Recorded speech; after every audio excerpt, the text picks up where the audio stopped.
All right. All right. All right. Welcome back to the live show. You know what time it is. It is currently 1:57 p.m. and today's date is the 5th of May, 2026. How are you doing? Welcome back to the live show, ladies and gentlemen. I hope you're having a wonderful day. And if you're home, I hope you're just relaxing and just thanking God for your life. And if you are at work, I hope you are thankful that you got a job and that you can actually work, okay? That you get to work. And if you're home, that you get to be in this world alive and breathing and just relaxing, okay? Whatever you're doing, just be thankful, be grateful, because it could be bad or worse. But we are here, thankful and happy and joyous. And today, we're going to be listening to Kevin Warsh as he testifies before Senate Banking Committee for Fed Chair confirmation.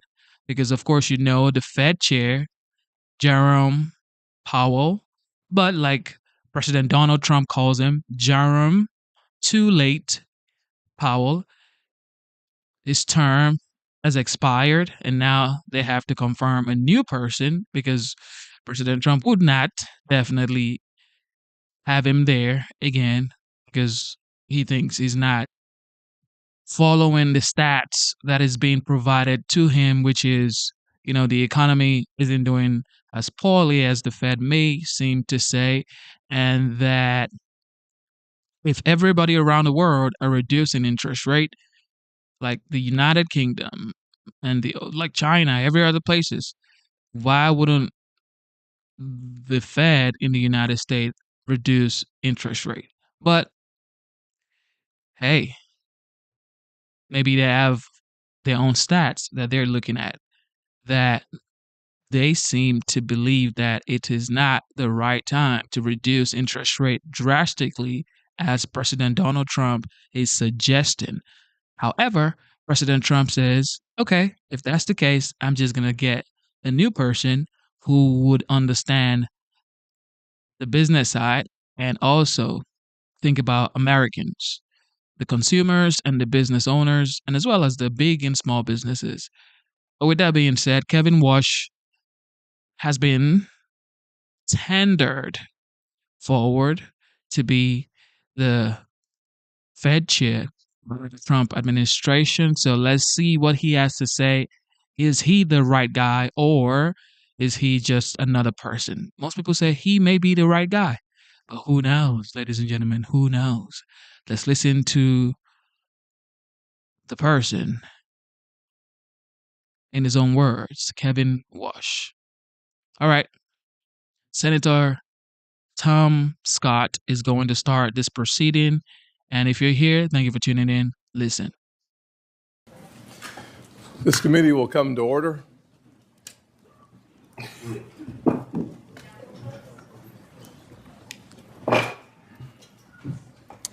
Good morning to everyone.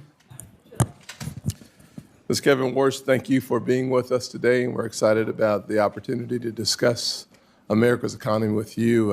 This is really about the kitchen table.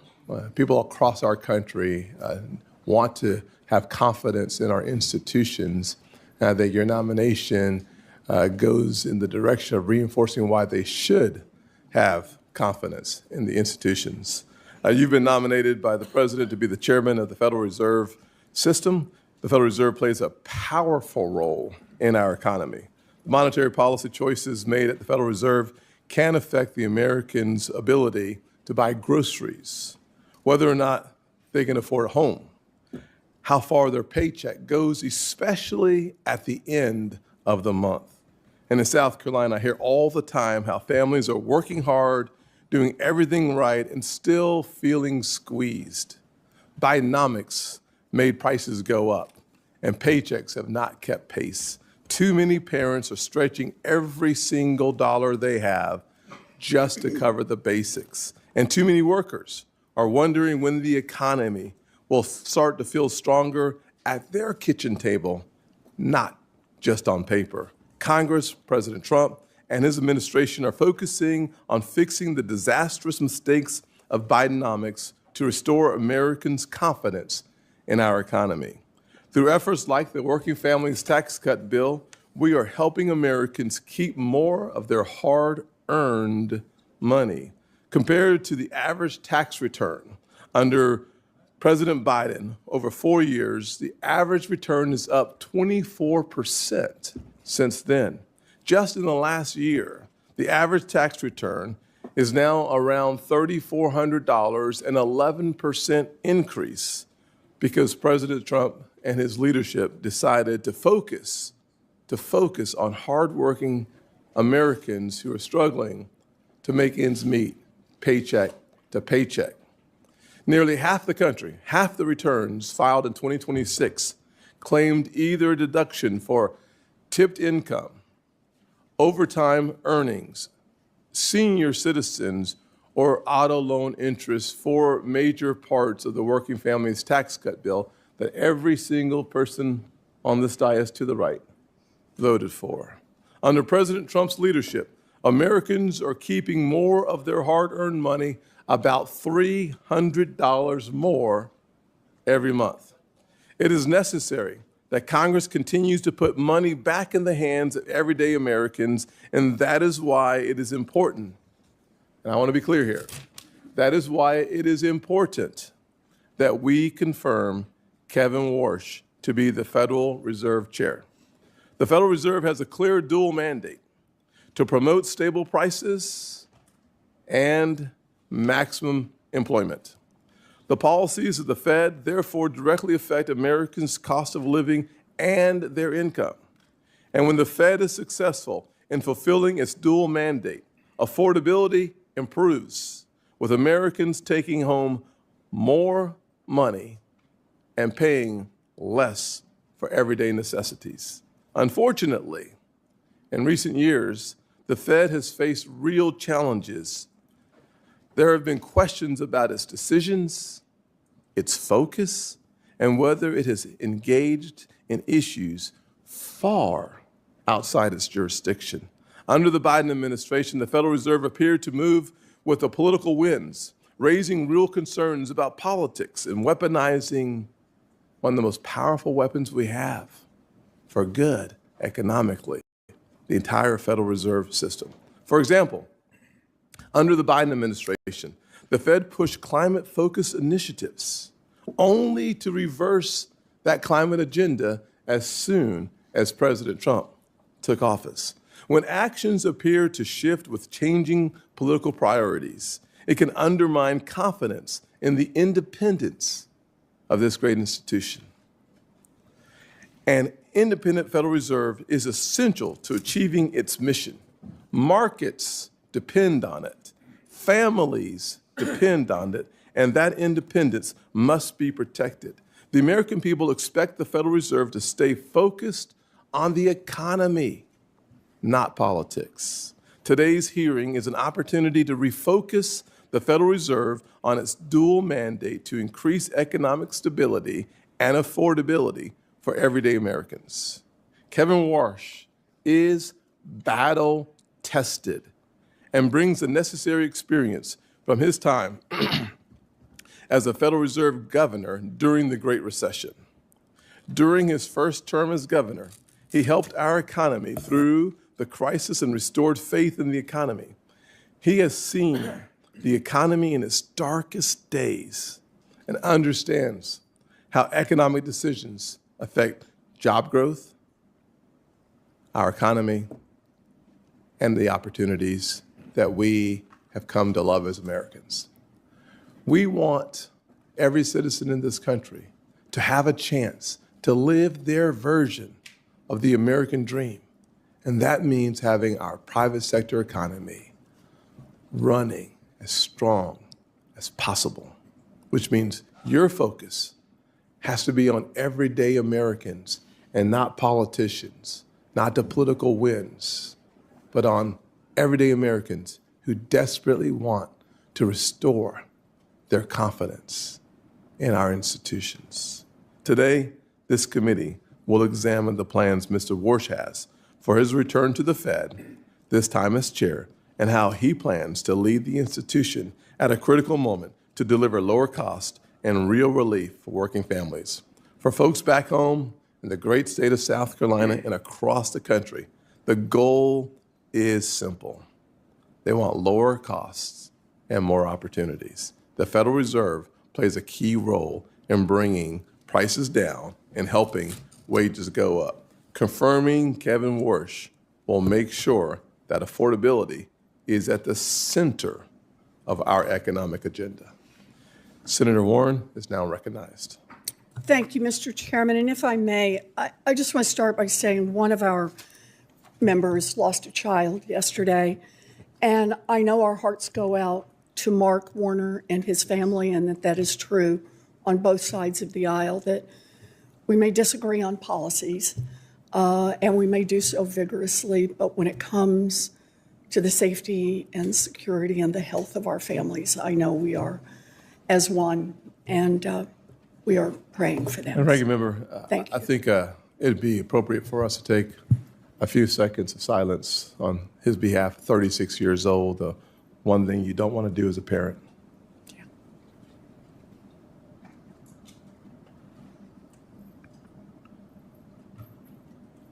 Thank you. Thank you. Thank you, Mr. Chairman, and appreciate all you do. Okay. So we should not be having this hearing today. And here's the context.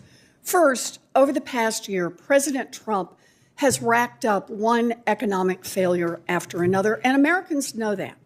Consumer sentiment just hit its lowest level on record ever.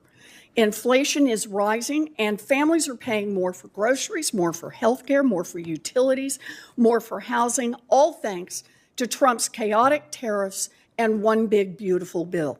And now his war with Iran is putting American troops in harm's way and further driving up the cost of nearly everything here at home. Second, in your testimony, you said it's perfectly fine for elected officials to state their views on interest rates. But that is not what Donald Trump is doing. The president has repeatedly and illegally attempted to take over the Fed. His bogus attacks on Governor Lisa Cook and Chair Powell were designed to threaten all the members of the Fed to do Trump's bidding and open more spots for Trump flunkies. Why try to end the independence of the Fed? Because Trump's economic failures are causing him political problems, and he wants the Fed to use monetary policies to artificially juice the economy in the short term, and this is his last chance to do that before the November elections. Having a sock puppet in charge of the Fed would also give the president access to the Fed's powerful authorities to enrich himself, his family, and his Wall Street buddies. It could mean granting special accounts to his family's crypto company or bailouts to his friends on Wall Street if they get into trouble. In other words, a Fed under Donald Trump's control creates more opportunities for Trump's corruption. Third, the nominee before us today, Kevin Warsh, is uniquely ill-suited for the job as Fed chair. In our meeting last week, we discussed the 2008 financial crash, where 8 million people lost their jobs, 10 million people lost their homes, and millions more lost their life savings.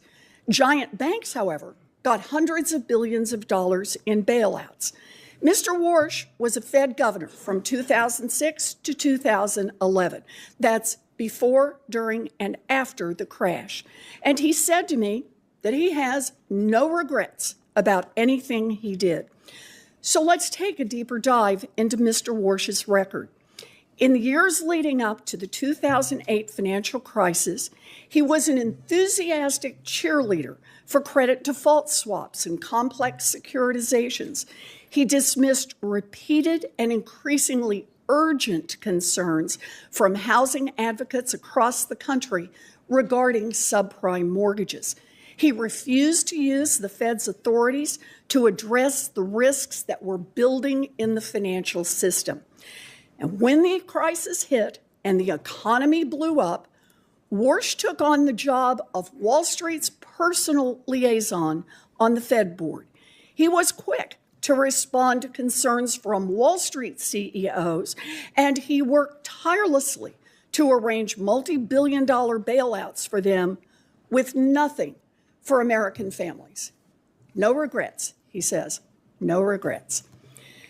After the crash, most people on the Fed saw millions of Americans unemployed, people who'd lost their homes, and said now might be a good time to lower rates and make the cost of borrowing cheaper for businesses to avoid more layoffs and make it cheaper for Americans who are worried about paying their mortgages or their credit cards. But not Mr. Warsh. Nope. He wanted to keep interest rates high. And he sang the same song for more than a decade, even as the economy struggled. When the job of Fed chair became available during Trump's first term as president, Warsh held on to his high interest rate inflation hawk views, and Trump passed him by. Regretful, he soon reversed course and called for the Fed to pause interest rate hikes. Then, once Trump left office, Mr. Warsh flipped again and was even criticizing the Fed for cutting rates in the fall of 2024. But as soon as Donald Trump became president a second time, Warsh reversed himself once more and began shouting from the rooftops about how the Fed should cut interest rates. Evidently, he learned his lesson. This time around, he sucked up to Donald Trump to snag his dream job. Mr. Chairman, last week, every single Democratic member of this committee asked that you postpone this hearing and instead conduct oversight on the president's role in directing bogus criminal probes into Chair Powell and Governor Cook. The Senate should not be aiding and abetting Donald Trump's illegal takeover of the Fed by installing his chosen sock puppet as chair. It's an invitation for corruption and for economic catastrophe. We have the power to stop it, and we should be using that power. Thank you, Mr. Chairman.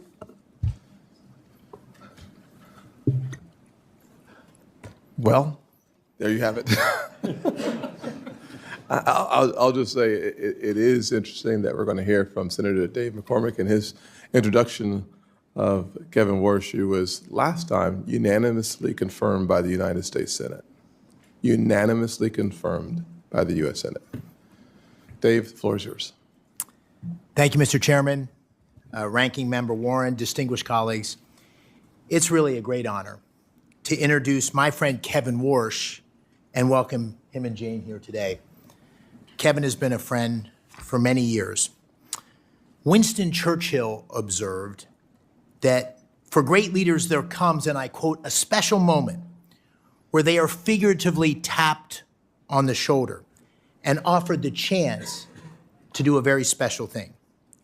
What a tragedy, he warned, if that moment finds them unprepared for that which would have been their finest hour. Colleagues, I'm here today to assure you, as someone who knows Kevin and who knows this institution, that Kevin Warsh could not be more prepared for this, his finest hour. There's no one more fitting, no one more qualified to face this consequential moment as the 17th chair of the Federal Reserve. Now, I'm not going to belabor Kevin's academic and professional record.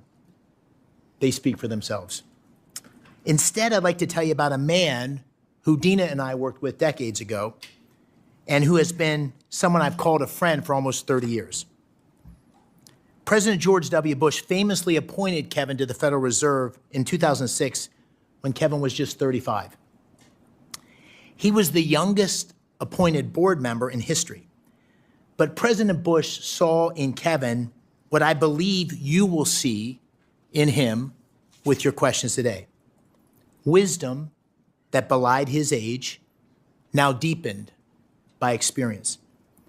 A moral clarity even in the most turbulent of times. a sharp and independent intellect, further strengthened by decades immersed in unforgiving global financial markets, and a deep, honest understanding of how the decisions made in the marble hallways of Washington affect the lives of hardworking Americans. Now, I, unlike many on this committee, have seen these virtues on display across decades of friendship. I first met Kevin in the late 1990s when he and my younger brother were junior associates on Wall Street. And a decade later, we served together in the crucible of the global financial crisis. I as the Undersecretary of Treasury for International Affairs and Kevin on the Fed board. For nearly 2 years, we worked hand in hand to contain the damage and navigate the country through the crisis. And I know that then Chairman Ben Bernanke relied heavily on Kevin during those turbulent times, and I did too. And I've continued to seek his counsel regularly in the years since. Now, Kevin came to Washington all those years ago as an outsider, an idealistic young man determined to serve his country, one who has succeeded beyond all expectations. And he returns today as the ideal candidate to lead the Fed at this most crucial juncture. If confirmed, Kevin will inherit a Federal Reserve in need of repair and confronting serious uncertainty, an overextended balance sheet, a poor record on inflation, and a weak understanding of the profound opportunities offered in today's economy. He is uniquely suited to confront these challenges. He brings a reformer's heart. He will shake up a stagnant institution at a time when change is sorely needed. He possesses a deep understanding of markets and is trusted by leaders across the financial industry. But he equally understands the real economy.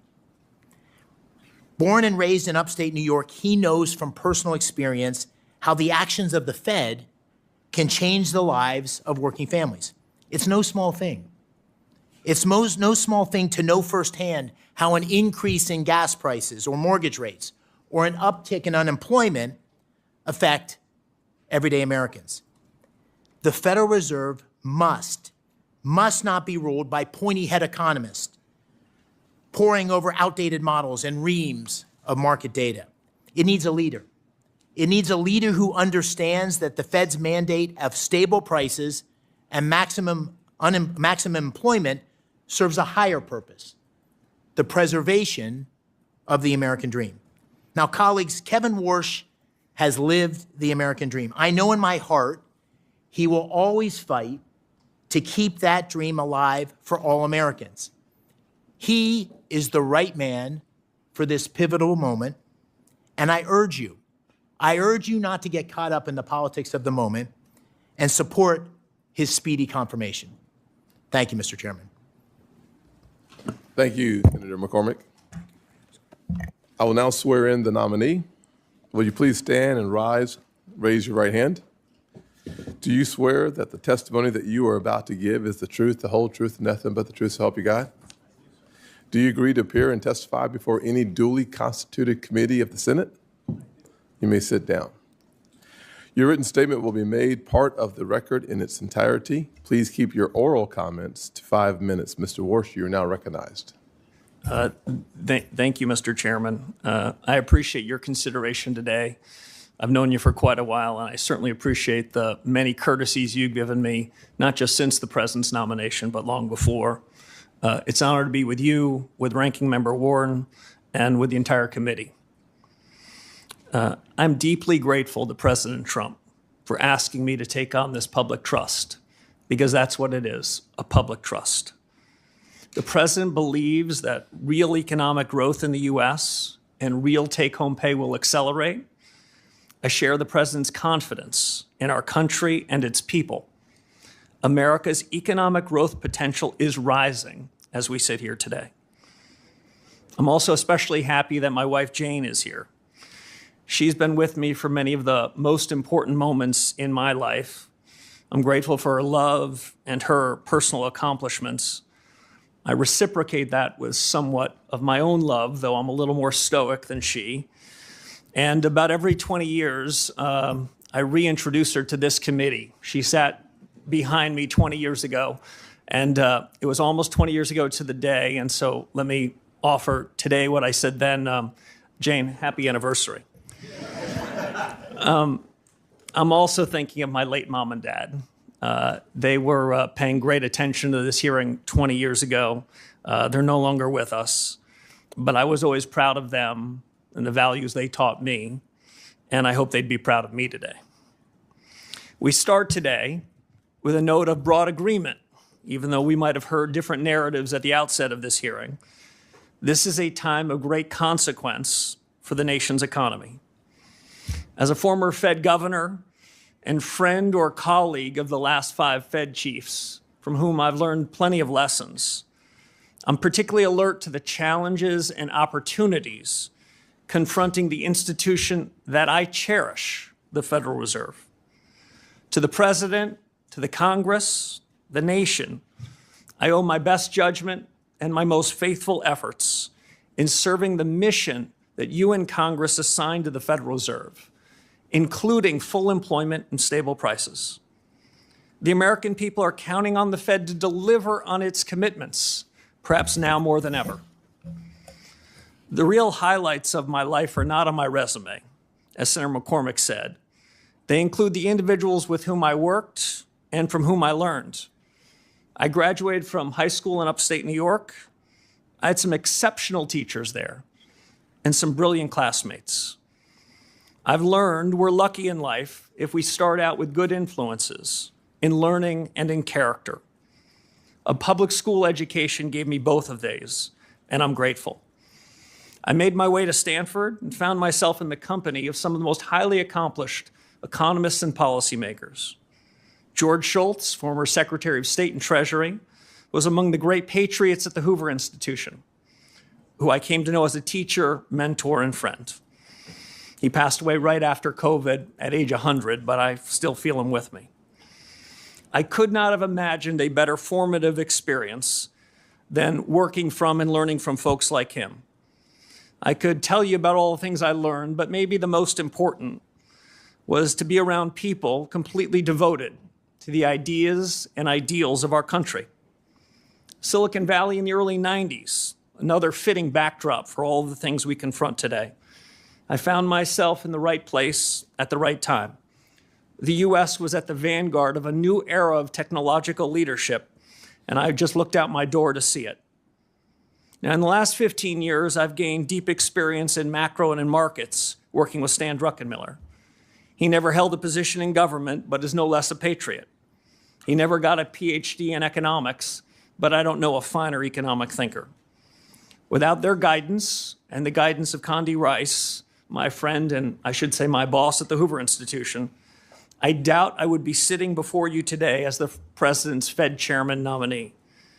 But I'm certain of one thing. Absent their tutelage, absent their example, I would not be as prepared for the urgent, mission-critical task at hand. In between these bookend experiences, I served quite a while ago as a governor at the Federal Reserve. At the onset of the financial crisis, as Senator Warren said, our central bank played an indispensable role, and we benefited enormously from the credibility that our predecessors had built up and passed down to us, governors of the Fed at the time. In these unusual and exigent circumstances, I saw the Fed and its people at their very best. But I also witnessed an institution that was tempted to play a larger role in the economy and society. So let me be very clear. Monetary policy independence is essential. Monetary policy makers must act in the nation's interest. Their decisions the product of rigor, deliberation, and unclouded decision-making. And as Senator Warren said, I do not believe that independence of monetary policy is threatened when elected officials state their views on rates. Fed independence is up to the Fed. That has 3 implications. First, Congress is tasked with the mission to ensure price stability. Inflation is the Fed's choice. Second, Fed independence is at its peak in the conduct of monetary policy. And third, as the chairman said, the Fed must stay in its lane. I'm committed to ensuring that the conduct of monetary policy remains strictly independent, equally committed to work with the administration and Congress on non-monetary matters that are part of the Fed's remit, and I commit myself to accountability. Finally, I'll just say this, Mr. Chairman. Milton Friedman had a phrase that always stayed with me. He always worried about government officials that lured and hung around with what he called the tyranny of the status quo. Status quo practices and policies are especially harmful when the world is changing this fast. If confirmed as chairman, I will be faithful to the Constitution, to the Federal Reserve Act, and to the very best of the Fed's traditions. I believe a reform-oriented Fed can make a real difference to the American people. And if confirmed, I will seek to create an environment in which the best people do their best work. Candor and goodwill will go a long way in pursuing those objectives. And I suspect this hearing, Mr. Chairman, will put us to the test. It's a real privilege to be Thank you, here. sir. I will say that we typically stick to a 5-minute opening comments. I would encourage all of us to stick with our 5 minutes as it relates to our question and answers. We have full attendance today, and it's going to be really important for us to stick as closely to the 5 minutes as possible. If we go over by much, you'll hear me, which is an indication that you're already over, and I'll do my very best to keep us on time.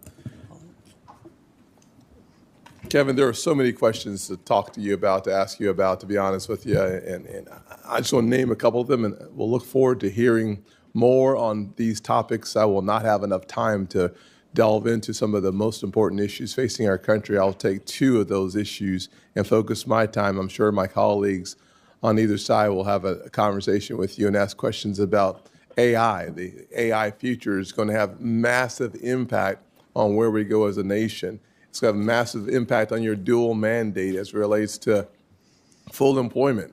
Our production may go up while our employment stays flat. So this is a really important question that at some point we should delve into. I also think that someone should spend some time talking about our balance sheet. We have nearly a $7 trillion balance sheet at the Federal Reserve. Too much attention has been paid to your balance sheet, and not enough attention has been paid to the nation's balance sheet. And I think it's really important for us to dig into that issue as well. Digital assets, the future of finance in the world seems to have a major component of it being digital assets. The market structure legislation, we don't want your comment on, but the important role of the blockchain in the future is another really important part of the future of our economy. I will spend some time talking about affordability and the importance of the independence of the Fed. One of the things I've appreciated about your previous comments is the importance that you have placed on the dual mandate, stable prices, which typically comes through the form of interest rate changes, as well as promoting maximum employment. I think those two will become more challenging in the current environment. One, obviously, the second one being the AI and the future of full employment. You've criticized the Federal Reserve for getting too big, mismanaging inflation. I'm sure you know the definition of transitory, so I won't ask you, but I got a feeling you know, and some of your predecessors did not. Compromising the independence of the Fed. I think we should spend more time on finance, less time on climate change, on politics, on who is or who's not in charge. I think you would agree on those issues, though I will not ask you. I will ask you, however, that under your leadership, how will you steer the Federal Reserve to address the real life issues of affordability is my first question. And my second question will be about how do you make sure that the Federal Reserve stays out of the lane of external influences? Mm-hmm. Well, thank you, Mr. Chairman. There's probably no more pressing question than the cost of living. We know at the Federal Reserve that price stability was an objective that you and your colleagues gave to the Fed. So when, over the course of the last several years, especially after COVID, when prices went up to the tune of 25 to 35% for virtually all deciles of the American people, that's an indication that the Fed missed its mark. And we are still dealing with the legacy of the policy errors in 2021 and 2022. Once you let inflation take hold in the economy, it's more expensive and harder to bring it down. And so the fatal policy error going back 4 or 5 years is still a legacy that we're dealing with. We need, in my judgment, fundamental policy reforms to fix it. And while it's true that inflation is less problematic, meaning the rate of change in prices is less severe than it was some years ago, hardworking Americans are no doubt feeling it. I think that means a regime change in the conduct of policy. I think that means a different new inflation framework. I look forward to working with my colleagues at the Fed, if confirmed, to achieve that. I think it means, as you suggested, using tools differently. The Fed has an interest rate tool and a balance sheet tool. My view is the interest rate tool gets in the cracks. It's fairer. The balance sheet tool disproportionately helps those with financial assets. The interest rate tool hits the entire economy. So we need a new framework, new tools, and I'd also say, Mr. Chairman, new communications. Yes. I think part of the reason why, after making a mistake in 2021 and 22, the mistake was compounded is the Fed gives its forward guidance. The Fed tells the whole world what their dots are going to be, what their forecasts are going to be. Well, the Fed's human. Then they hold on to those forecasts longer than they should. I think if the Fed were to wait until it gets into a meeting before making a decision, that incremental deliberation can keep the central bank from compounding its errors. I think these are big changes that are needed, and if confirmed, I look forward to doing it. Thank you very much. Ranking Member Warren. Thank you, Mr. Chairman. So the Fed has been plagued by deeply disturbing ethics scandals in recent years involving at least 6 Fed officials. So it's critical that the next chair have no financial conflicts, none. You have more than $100 million in investments that you have refused to disclose to ethics officials and to the public.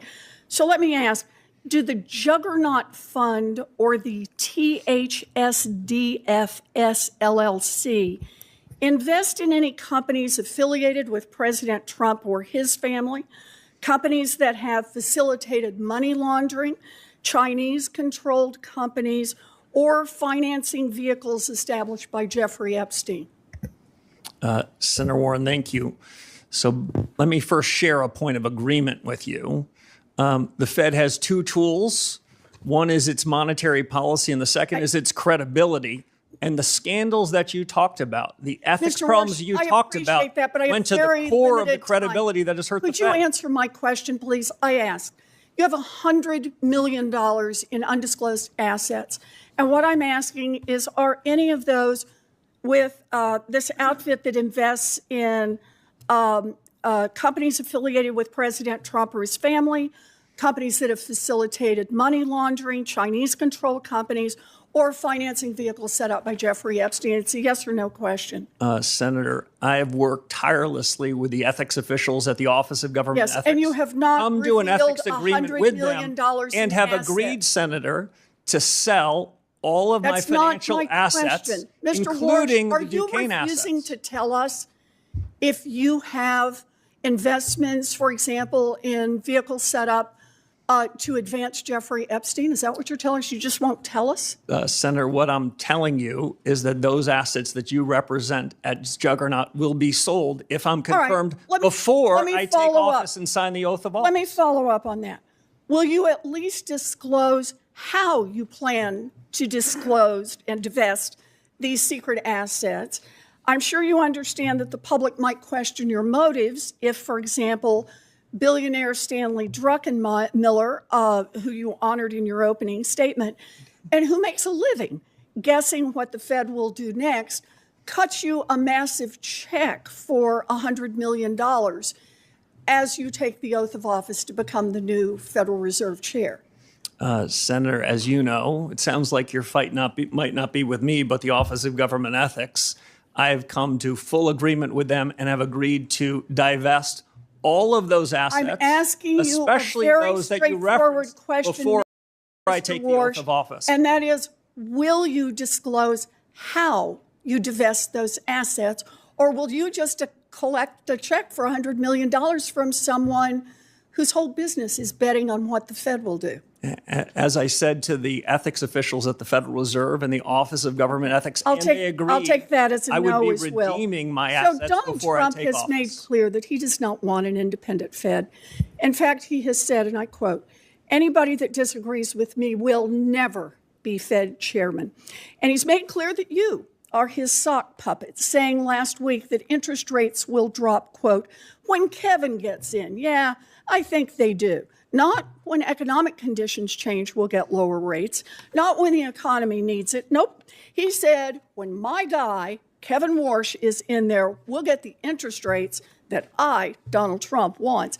So independence takes courage. Let's check out your independence and your courage. We'll start easy. Mr. Warsh, did Donald Trump lose the 2020 election? We try to keep politics, if I'm confirmed, out of the Federal I'm just Reserve. asking a factual question. I need to know, I need to measure your independence and your courage. Senator, I believe that this body certified that election many years ago. That's not the question I'm asking. I'm asking, did Donald Trump lose in 2020? And I'm suggesting you in 2020, the suggesting you Fed can't made answer that. huge inflation problem, and you certified the election. So We let need to me keep ask you politics another out of question. monetary policy. In our meeting, monetary you said policy out you of would politics. be independent because you're, quote, a tough guy. Those were your words, tough guy. And you will be able to stand up to President Trump. So let's try it again. Name one aspect of President Trump's economic agenda with which you disagree. Well, Senator, the Federal Reserve in recent years has wandered outside of its remit, wandered into other I'm areas. asking for something That's you not something disagree I'm with prepared Donald to do. Trump on. If I'm Just one confirmed, economic- the Federal one Reserve should stay in economic its issue. lane. Just one little place where you disagree with Donald Well, Trump. I do have a disagreement, actually, Senator, with the president. I think even this morning, he said that he thought I was out of central casting. I think central casting, I'd look older, grayer, and maybe show up here with a cigar of sorts. Quite adorable. But you know, we need a Fed chair who is independent. That's the only way we preserve the independence I agree of the with Federal Reserve. If you can't answer these questions, you don't have the courage and you don't have the independence. I agree Thank with you on Mr. independence, Senator. Senator Rounds. Thank you. Thank you, Mr. Chairman. Mr. Warsh, first of all, welcome. And I appreciated the opportunity to visit with you personally within the office. I agree with you, and I think Fed independence is critical. And I think that's an item that you and I agree on wholeheartedly. I want to take an opportunity just to kind of perhaps give you an opportunity to respond. I know that the ranking member had a number of items that she expressed concerns with. I'd like to give you an opportunity to just kind of work this way through. And let me just ask you a few questions, and I'll allow you to take the time to fully answer the questions. As I understand, Mr. Warsh, you worked with the career ethics professionals at the Office of Government Ethics and at the Fed to come to an agreement in terms of your dissolution of some of the assets that you as a businessman have. Is that correct? Yes, Senator, that is correct. I worked with the Fed ethics officials first, answered all of their questions, then with the career professionals, the Office of Government Ethics, answered all of their questions, and then they wrote up an ethics agreement, which is part of the public record. But because I agree with Senator Warren on the ethical questions that have been raised over the last several years by several people that were members of the FOMC, so that there's no question about my independence, no question about the clarity of my financial record, I agreed to divest virtually all of my financial assets, the large majority of which will be divested before I raise my right hand and am sworn into office if confirmed by this body. So I've gone above and beyond, not for any other special reason other than the Fed needs to reestablish its credibility because the conduct of policy depends on it. So let me just, for the record, the agreement which you have signed clearly states that you have agreed to divest your assets that are in question within 90 days of confirmation if you have not already divested them. That is correct. Yes, Senator, and in fact, the large majority of those assets will be divested before I am sworn into office if confirmed. Thank you.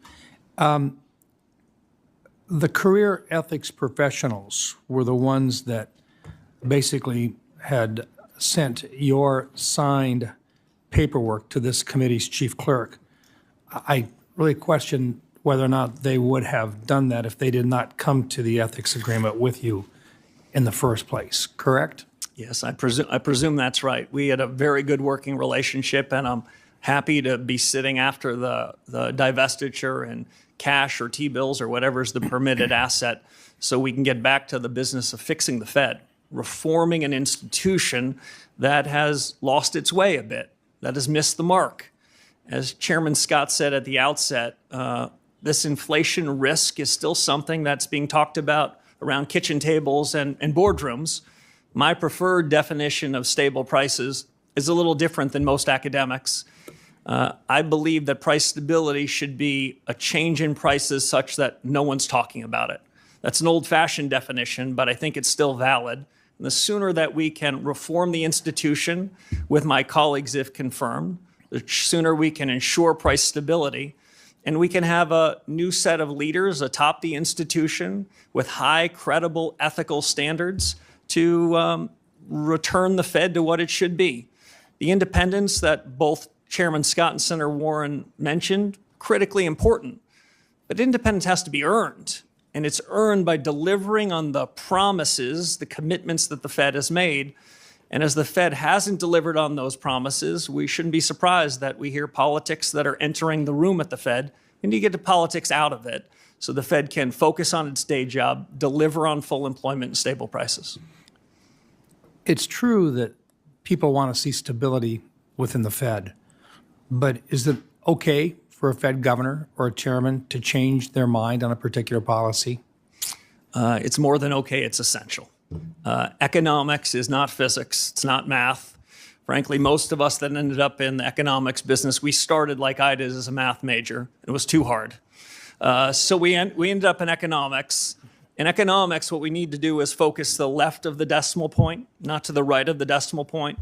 We need to focus on the big things. And if mistakes are made, central bankers, economic policymakers need to correct them fast.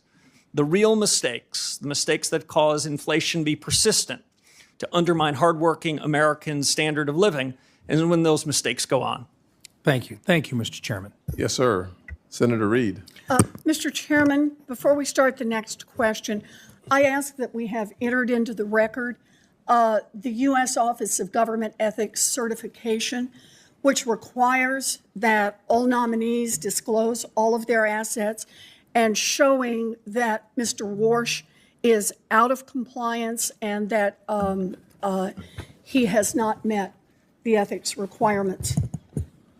Without objection, I will note, however, that what has been clearly articulated is that he will, according to his agreement with OGE, do what many others have done as well within 90 days, be not only in compliance, but to have divested himself from any assets that are in question. Mr. Chairman, can I ask? I don't think we've had other nominees who are out of compliance and not disclosing at the time they come before the hearing. Not on this committee, that's correct. Not in this committee. Before we, here's what we're not going to do. Fair enough. We're not going to have two chairmen, for sure. Just asking. Number one. Number two, what we're also not going to do is debate what we're putting into the record. And finally, what we are going to do is have a conversation about America's economy. And frankly, we all deserve the opportunity to ask our questions. We don't get to figure out the answers, but we do get to ask our questions. And I hope that we are able to continue in that direction. As long as we are, we're going to have a very good hearing. And if we're not, then I will find a way to help us to expedite getting back on track. Senator Reid. Thank you very much, Mr. Chairman, Mr. Warsh. Until you dispose of all the assets you've identified to the Office of Government Ethics, you will not be in compliance. Is that correct? That's not my understanding. Excuse me, sir. My understanding is that a signed ethics agreement provides duties and responsibilities on me and duties and responsibilities on the government, and that's what the nature of the ethics agreement is. You have an agreement that within 90 days you will dispose of all your assets. All your assets. Is that correct? Senator, I have an agreement within 90 days so that there is no appearance of anything inappropriate, that I would divest all of my assets, the majority of which before sworn in. What I've disclosed, Senator, is all the information that is mine to disclose. I've shared all information about assets that I control and that I can share, which I did much to the satisfaction of the Government Ethics Office. Excuse me. What you've said is that you will take the oath, if confirmed as chairman, with assets that have already been identified as presenting potential conflicts of interest. Will you agree to not take the oath until you have fully disposed all the assets that you've been identified? Senator, I'll agree to take the oath pursuant to the terms of the ethics agreement that I struck with the Office of Government Ethics. I don't think anyone could do more than that other than me. I've agreed to divest even more assets so that I will have virtually no financial assets. The divestiture is totally up to you. You can select what assets you're disposing of, what assets you keep. Is that correct? And then still be sworn in as chairman. The divestiture is up to the agreement that I struck with the Office of Government Ethics. Who makes the decision as to what assets are divested, you or the Office of Government Ethics? Both of us. That's why it's an agreement. Excuse me. I must commend you on the way you can circularly go around questions and not answer them. It's a skill. Unfortunately, it's not a good skill for the chairman or of the Federal Reserve Board. We typically ask questions and expect to get direct, faithful answers. You haven't given them to the ranking member, and you're not giving them to me. So, again, you feel you will not be, you will be compliant if after 90 days you still have a significant number of assets that have been identified as presenting conflicts of interest. Is that your view? No, Senator. If I were to violate the ethics agreement, I would not be in compliance. If I follow the agreement, I will be. Well, that's your position. I think others would differ. When you sell all your assets, where are you going to place the proceeds of those sales? I believe that Chairman Powell has placed them in sort of funds which are very difficult to individually influence. Do you propose to do that? Yeah, I propose to put them in permissible assets that are as close to cash or treasury bills as I possibly can. I haven't selected anything, but it will be as plain vanilla as possible so that there would be no appearance or reality of having any influence. We'll be sitting in something like cash. Okay. Now, the question of independence is just one that I think will dominate these proceedings. This morning, President Trump was asked on CNBC, will you be disappointed if your new Fed chair doesn't cut rates right away? And President Trump answered, I would. It's very hard to separate President Trump's obsession with rate cuts, his attacks on the Federal Reserve, on Chairman Powell particularly, and your nomination. So this independence thing seems to have evaporated quite quickly between President Trump's statements and your positions. Again, you maintain you'll be independent of President Trump? Yes, Senator, I do. Well, President Trump constantly maintains that nobody's independent of him, that it's his morality that guides the whole United States government, including the Federal Reserve, and that you will be someone who will carry out his wishes. Frankly, do you suspect that he chose you because you indicated to him that you want to cut rates? Senator, I don't know the reason for the president's choice, but I can tell you what I've been writing about for 15 years and what I said to the president, which is you're going to I'll cut rates if you give me the job. No, that's not what I said, Senator. Now, the president, as you might know, much like virtually all presidents I've either known or studied, presidents tend to be for cutting rates. I think the difference is President Trump expresses it quite publicly without surrogates or subterfuge, but presidents want lower rates. But Fed independence is up to the Fed. Fed leadership nonsense. has to make a decision about what's the right thing to do. No. In my judge, You're a leader. You're the leader. You establish the moral and ethical standards and economic principles of the Fed. And you just pass it off to, well, it's not my job, it's everybody's job. That means it's nobody's job. Thank you. Senator Tillis, Mr. Chair, before my time starts, can I make a parliamentary inquiry? certainly. I want to make sure that we get this right because I'm not an attorney, but I think it's pretty important to suggest that according to Mr. Warsh, he has signed an agreement that is in compliance provided that he executes the agreement. Correct. So we should not have into the record that he is before us out of compliance because you stipulated that what Senator Warren said was a first of a kind here, but he is not out of compliance. He has agreement that if he executes, will be in compliance. That's why he's properly before us. And I just want to make sure for the record that that is clear. Yeah, very clear.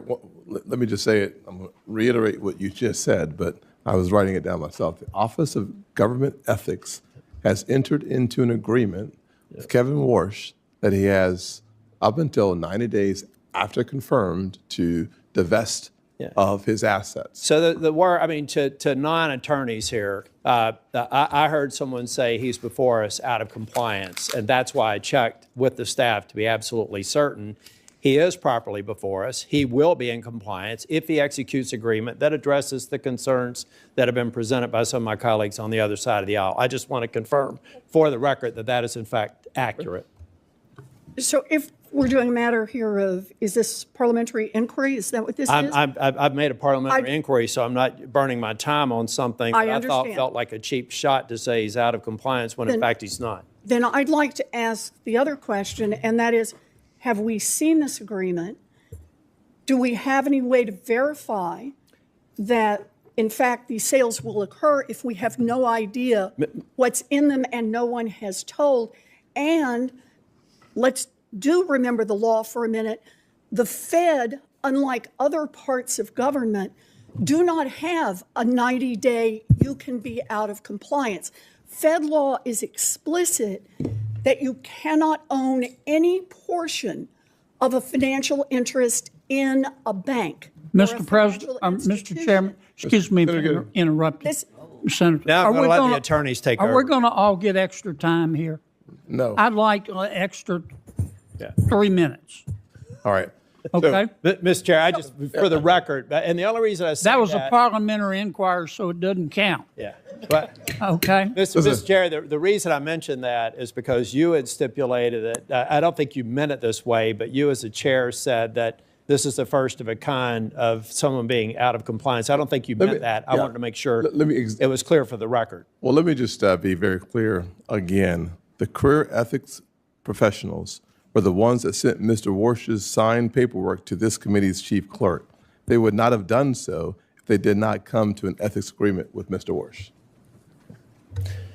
Mr. Kennedy, Senator Kennedy does raise a good point. We are going to stick to our timeline, and I appreciate you raising the point of how long an inquiry can go on, and that does not buy you more time unless, of course, we all decide we want more time, and then I would rule on that, and I would rule against it. Thank you, Mr. Chair. Mr. Warsh, congratulations. You can't count this as a date with Jane, particularly this one. I think probably the first hearing was a little less acrimonious.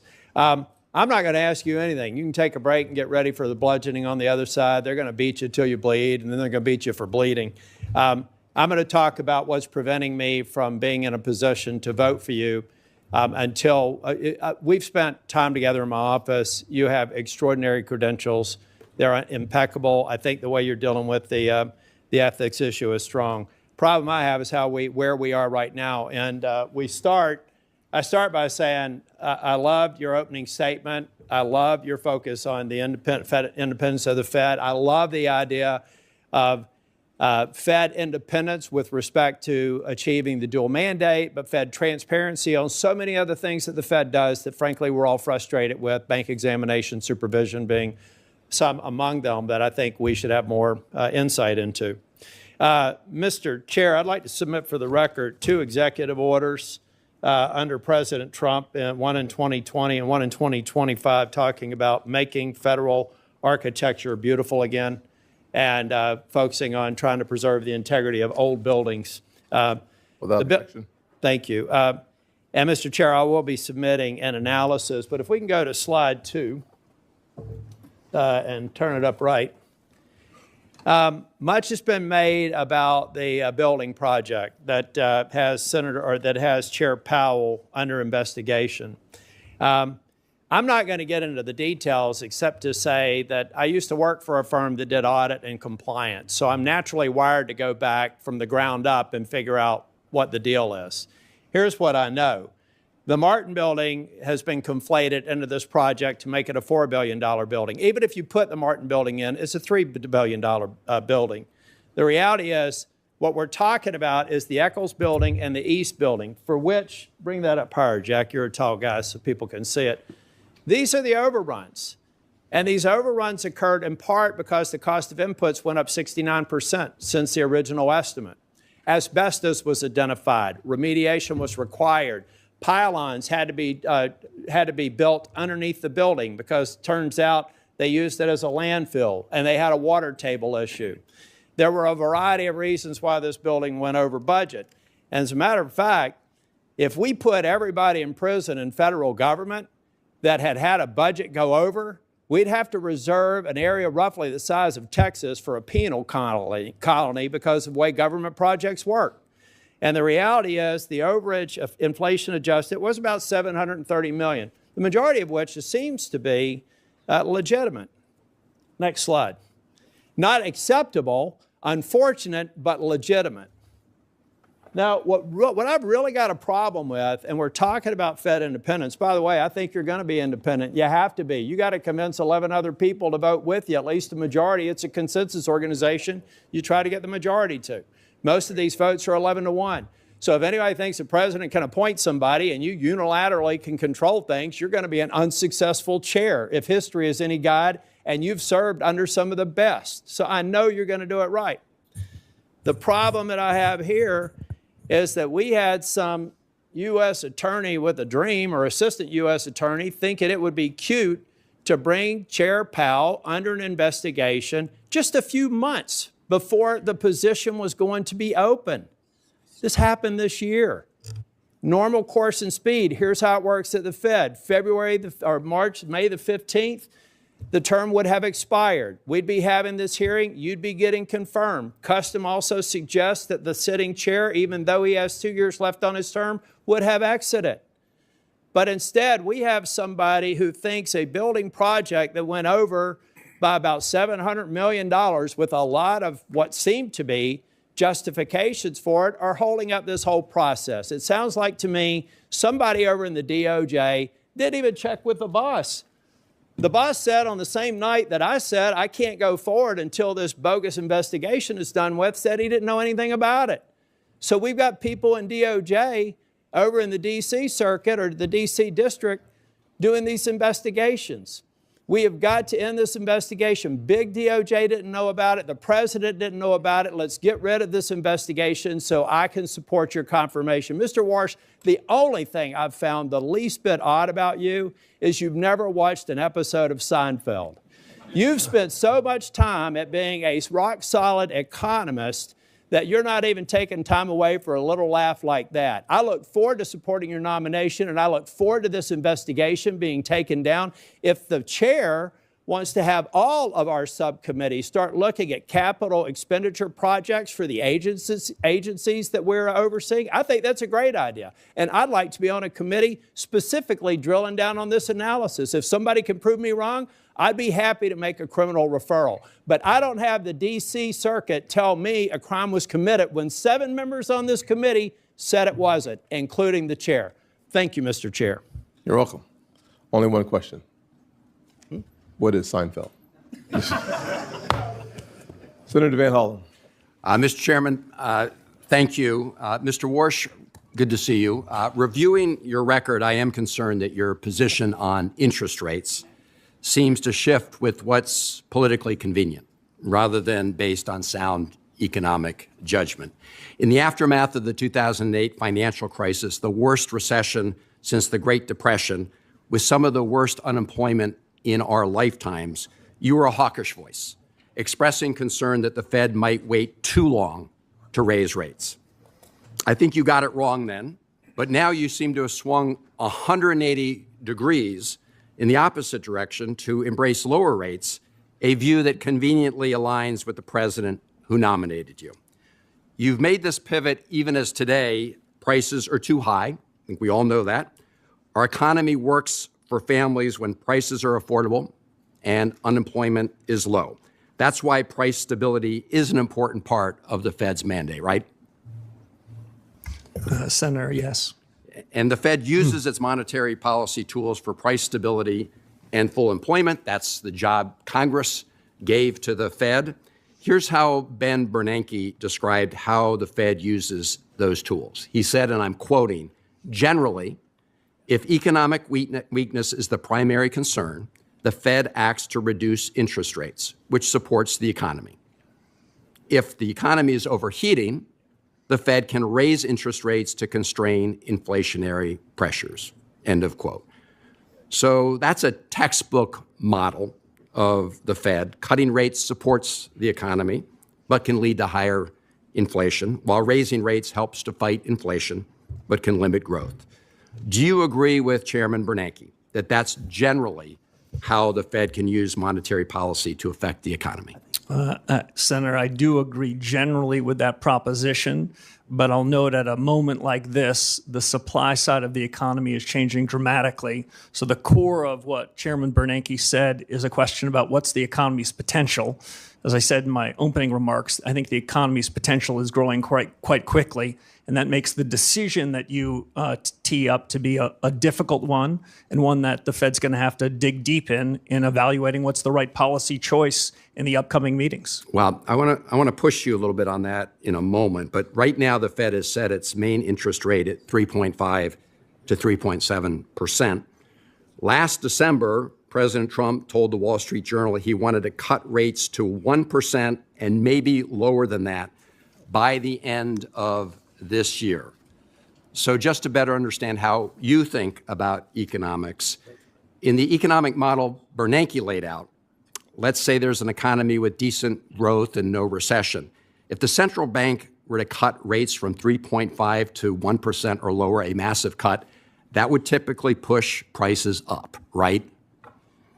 Senator, unlike many of my colleagues, past and present, I don't believe in forward guidance. I don't believe that I should be previewing for you what a future decision might be. I think it's essential that the Fed make decisions in the room. Mr. Warsh, I'm not asking you what decision you would make. Obviously, that's going to be up to you. I'm asking you for the framework in which you think about these things. And it seems a pretty straightforward question about what would happen if we reduced interest rates by the end of this year to 1% or less. And under the Bernanke model, and I think almost every economist or most economists would say that that will drive up prices. And so that's what I'm asking you. Would you agree that that would likely drive up prices? So, Senator, the Fed has two important monetary policy tools. One is interest rates, and the other is a balance sheet that we created in the 2008 financial crisis. Those tools should be working in concert, not at cross purposes. So it's hard for me to isolate one variable when we'd have to have a discussion on the other. All right. But generally, sorry. Well, let me just say this was a pretty clear question about the framework in which these decisions are made. I have heard you talk about how AI may change that calculation. Yes. I will just say, and I think you know this, I mean, I have this, the Financial Times pointed out the economists reject Kevin Warsh's claim that the AI boom will enable rate cuts. And I find it just implausible to suggest that by the end of this year, AI would produce such increases in productivity that it could reduce in a rate cut to below 1%, and you can't tell me that that would very likely increase prices. So, Senator, can I say two things? And First, just, Senator, sorry. quickly. Sorry. Monetary policy center works with long and variable lags, quite famously. If the Fed were to make a decision today about the conduct of policy, it's likely to find its way to the real economy 6, 9, or 12 months later. So it's difficult to judge policy today for an immediate result. And that would be my only concern about the framing of your question. Thank you, Mr. Chairman. In closing, this is what concerns me, is that your views now have sort of flipped to conform with where the President of the United States is. And that's been a concern many of us have. Thank you, Mr. Chairman. Senator Kennedy? I want extra time, Mr. Chairman. I know, sir. I know. Consider these 5 minutes of parliamentary inquiry. Professor, what's a sock puppet?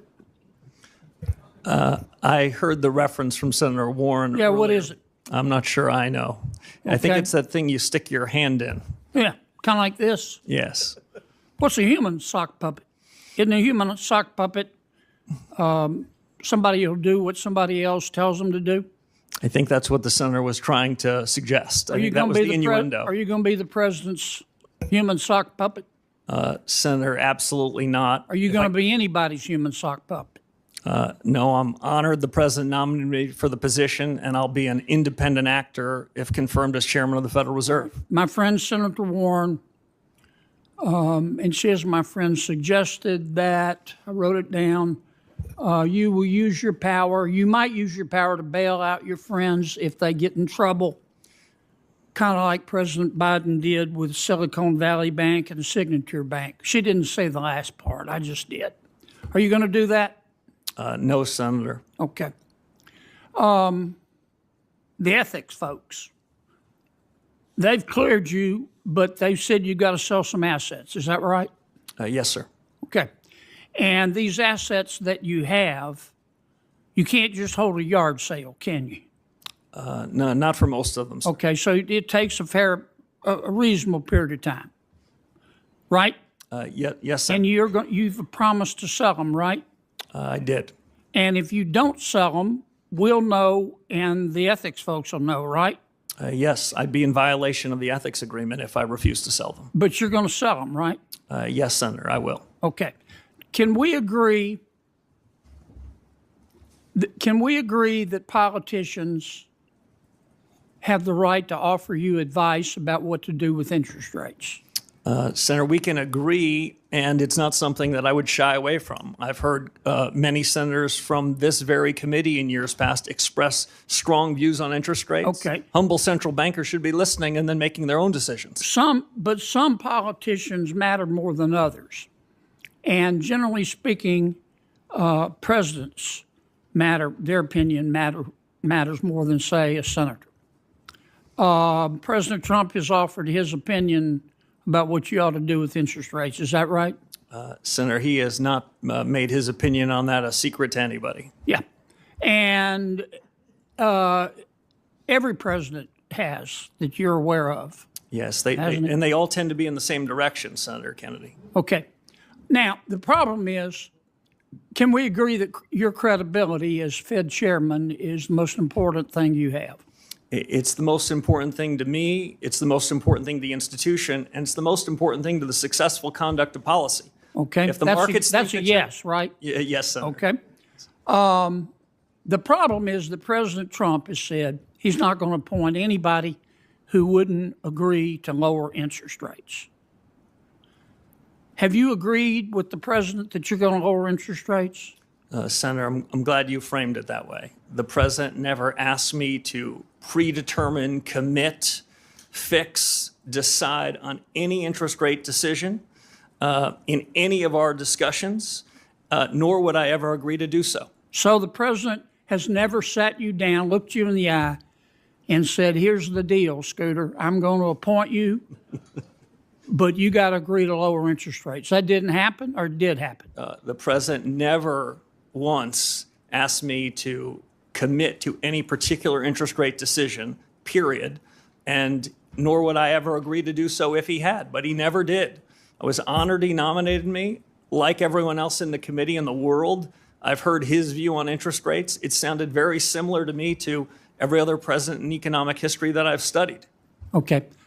I've got one more question because I'm about to run out of my parliamentary inquiry time. I've heard your argument the last few months about artificial intelligence has made us so productive, labor so productive that companies don't have to raise prices. Therefore, inflation isn't a problem. Therefore, rates can be cut. Do you really believe that right now? No, that is not how I would characterize the story on AI. Okay, but you've said what I just said, haven't you? I have said that this is the most disruptive moment in modern economic history in the U.S. and the world. I've said that artificial intelligence, AI, short Okay, for let me American stop you ingenuity, because can have a big the effect. chair's going to cut me off. Oops, sorry. Here's my worry, that a lot of this stuff about artificial intelligence making us more productive is a bunch of hype by people who want to sell stock in an IPO. Okay, I'd be careful there. Yeah. Thank you, Mr. Chairman. I'll get to my 5 minutes in a little bit. So you come back about midnight, sir, and we'll go ahead and start all over again. Brand new day, sir. Brand new day. Thank you for your patience. Senator Thank you. Cortez Masto. Thank you. Yes, ma'am. Mr. Warsh, thank you for taking the time with me. I appreciate meeting with you. Congratulations on this nomination, and welcome to all your family, friends who are here. Let me talk to you about a couple of things. It's really around economic theory, and we have talked a little bit about this when we were meeting. Inflation has been above the Fed's target for 5 years. Would you agree with that? Yes, Senator. Yeah, yes. and core PCE inflation has been running at about 3%, a full point above that Fed target, correct? Yes. And so some Federal Reserve officials have said that this excess is due to tariffs. Do you agree with that? Senator, I don't. If I can make 2 points. Please. Much as we discussed in your office, I think the data that's being used to judge inflation is quite imperfect data.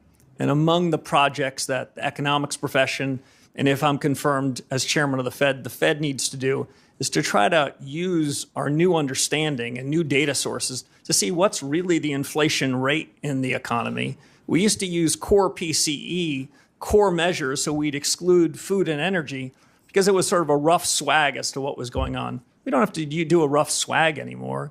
What I'm most interested in is what's the underlying inflation rate, not what's the one-time change in prices because of a change in geopolitics or a change in beef, but what's the underlying generalized change in prices in the economy. And my broad sense is that these inflation risks and the inflation damage the last several years is improving somewhat. It has improved somewhat in the last year. The measures I prefer are looking at things that are called trimmed averages, where we take out all of the tail risks, all of the one-off items, and we ask ourselves whether the generalized change in prices is having second-order effects on the economy. Again, they're not where they should be, but I think that the trend is quite favorable. And these trend averages and the data that you're looking at now, it's not traditionally the norm that economists would use in this position. Is that correct?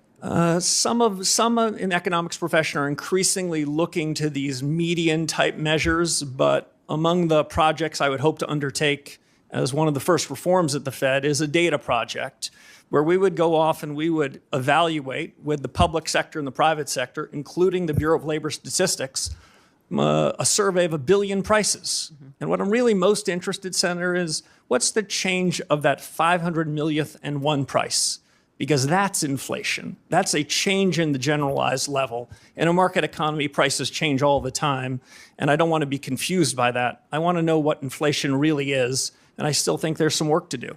And I respect, listen, I'm listening to you today and talking with you. I respect you truly believe as an economist and a theorist in this theory, in what you are talking to us today about, which is traditionally not the norm. And many are disagreeing with you on that and publicly disagreeing. And so I understand that. But I guess the position I have is I hope you're right. But at the end of the day, my concern is people are suffering right now with high costs, and we need to address it. And I don't know how long it's going to take for your economic theory to gain traction or to be proven that it's going to benefit so many people in this country right now. And here's one other thing, because I don't have that much time, and this is what is also a concern of mine, so I want you to address it. Earlier, you've been on the Federal Reserve Board, and you were there during the financial crisis of 2008. You and I talked about this. I was the Attorney General then. It hit Nevada so hard. Here's what I do know, and at that time,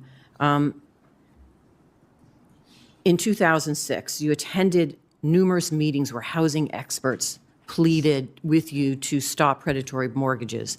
In fact, Gail Burks, who was the CEO of Nevada's Fair Housing at that time, who I worked with, repeatedly warned Fed leadership, including you, about predatory lending practices such as flipping loans or misinforming seniors about reverse mortgages. And in 2007, you said, and I quote, "Subprime mortgages have gotten a bad name in this environment, and in some cases, that's not just." You also said that you don't see any immediate systemic risk issues among big banks. And you said that at that time. And then just recently, and this is what I want you to address, Senator Warren has said that you told her you had no regrets during this tenure. How can we trust that your economic theory, when you were wrong then, is going to be the accurate theory we need now to help so many families and businesses that are struggling with the policies that we're dealing with now?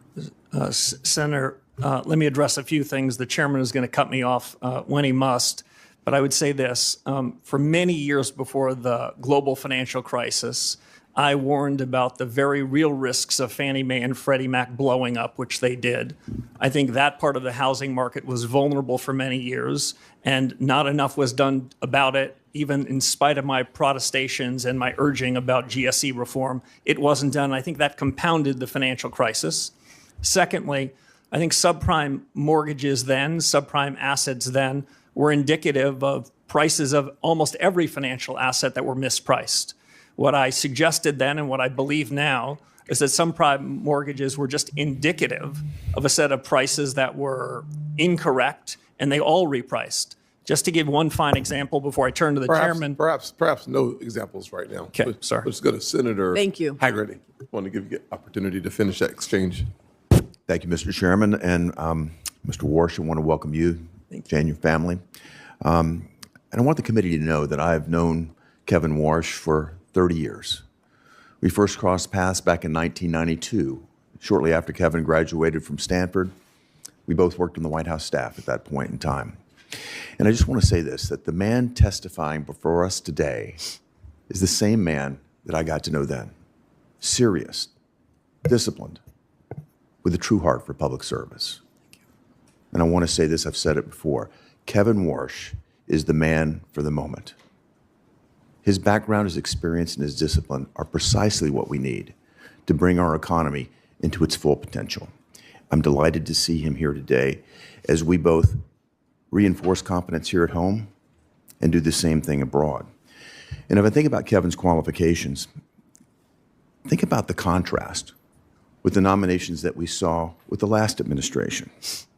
I think this committee will recall that President Biden nominated a prospective federal bank regulator, frankly, a graduate of Moscow State University in Russia, who advocated for replacing private bank deposits with retail accounts held at the central bank. Those who might criticize Kevin for his private sector success miss the point. Kevin's experience is not a liability, it's an asset. It brings a practical understanding in terms of how markets function to bear, how capital is allocated, and how policy decisions shape the real economy. Mr. Warsh, how will your experiences in both the public and the private sector shape your governance of the Fed should you be confirmed? Senator, thank you very much, and thanks for the kind introduction. For your colleagues on this panel, Senator Haggard and I shared a desk in 91 and 92, so I've known him for a very long time. I think my prior experience at the Fed, which some of your colleagues made reference to, are going to allow me to hit the ground running. This is as consequential a moment for the U.S. economy and, frankly, for the institution as any point since the late 1970s. And so my experience at the Fed, my understanding of the people, the culture, the governance, and of the things that are ripe for reform are going to give me a leg up. We don't have a long time to do new studies and contemplate what reform should be. We have a short window to try to bring inflation back down to where it should be to ensure price stability. And because AI that Senator Kennedy referenced is so consequential, and AI is quickly becoming at something like escape velocity, it's important to revisit the Fed's models and see whether this innovation cycle, while it could have over time improvements in the price level and make the Fed's job on inflation easier, there's a question about what that means for employment, which is another part of the Fed's mandate. So I think that's part and parcel of what my background and suggestion and history would suggest. But if I can make one other point, what the Fed needs is a reform to its frameworks and reforms to its communications. I've seen what the Fed's done well, and often I'll give them one cheer or two. But now more than ever, the Federal Reserve needs 3 cheers, and that's what I hope to deliver. Well, let's stay on this point, particularly, and you've mentioned this in your commentary, the point of the Fed's mission creep over the years. If you think about what the Fed has done, they've strayed into what I would call politically contentious areas. They've gone well beyond their core mandate. And we've seen this across the Federal Reserve System. And what the Fed has done is eroded its credibility as what it should be, which is an apolitical and independent central bank. In bank regulation and supervision, the Fed's focused on non-material and often politically charged areas. I'm thinking about climate change policy here. Elsewhere in the Federal Reserve System, we've seen regional reserve banks used as platforms for promoting very divisive partisan policies. There I'm thinking about DEI, climate policy, even racial reparations. The Minneapolis Fed even went so far as to publicly lobby for an amendment to a state constitution on education policy. How far beyond the remit can they get? In the 2020 Monetary Policy Review, the Fed even sought to redefine its legislative mandate of maximum employment as a broad-based and inclusive goal, close quote. I mean, that's tacitly understood to mean that the Fed should accept higher inflation to privilege select groups of Americans. And while the Fed undertook this social engineering, it also financially engineered a massive footprint in our market. QE provided near unlimited bid for government debt, which of course made it easy for us to subsidize more government debt here. It subsidized government financing, and it encouraged, frankly, what I view as very reckless federal spending. In each of these examples, we see a clear pattern. The Fed has strayed beyond its core mandate to encroach upon policy decisions that ought to be left to those of us that are democratically accountable. Mr. Warsh, the Fed's own actions have eroded its credibility. What do you think should be done to regain public trust? Senator, robust reform.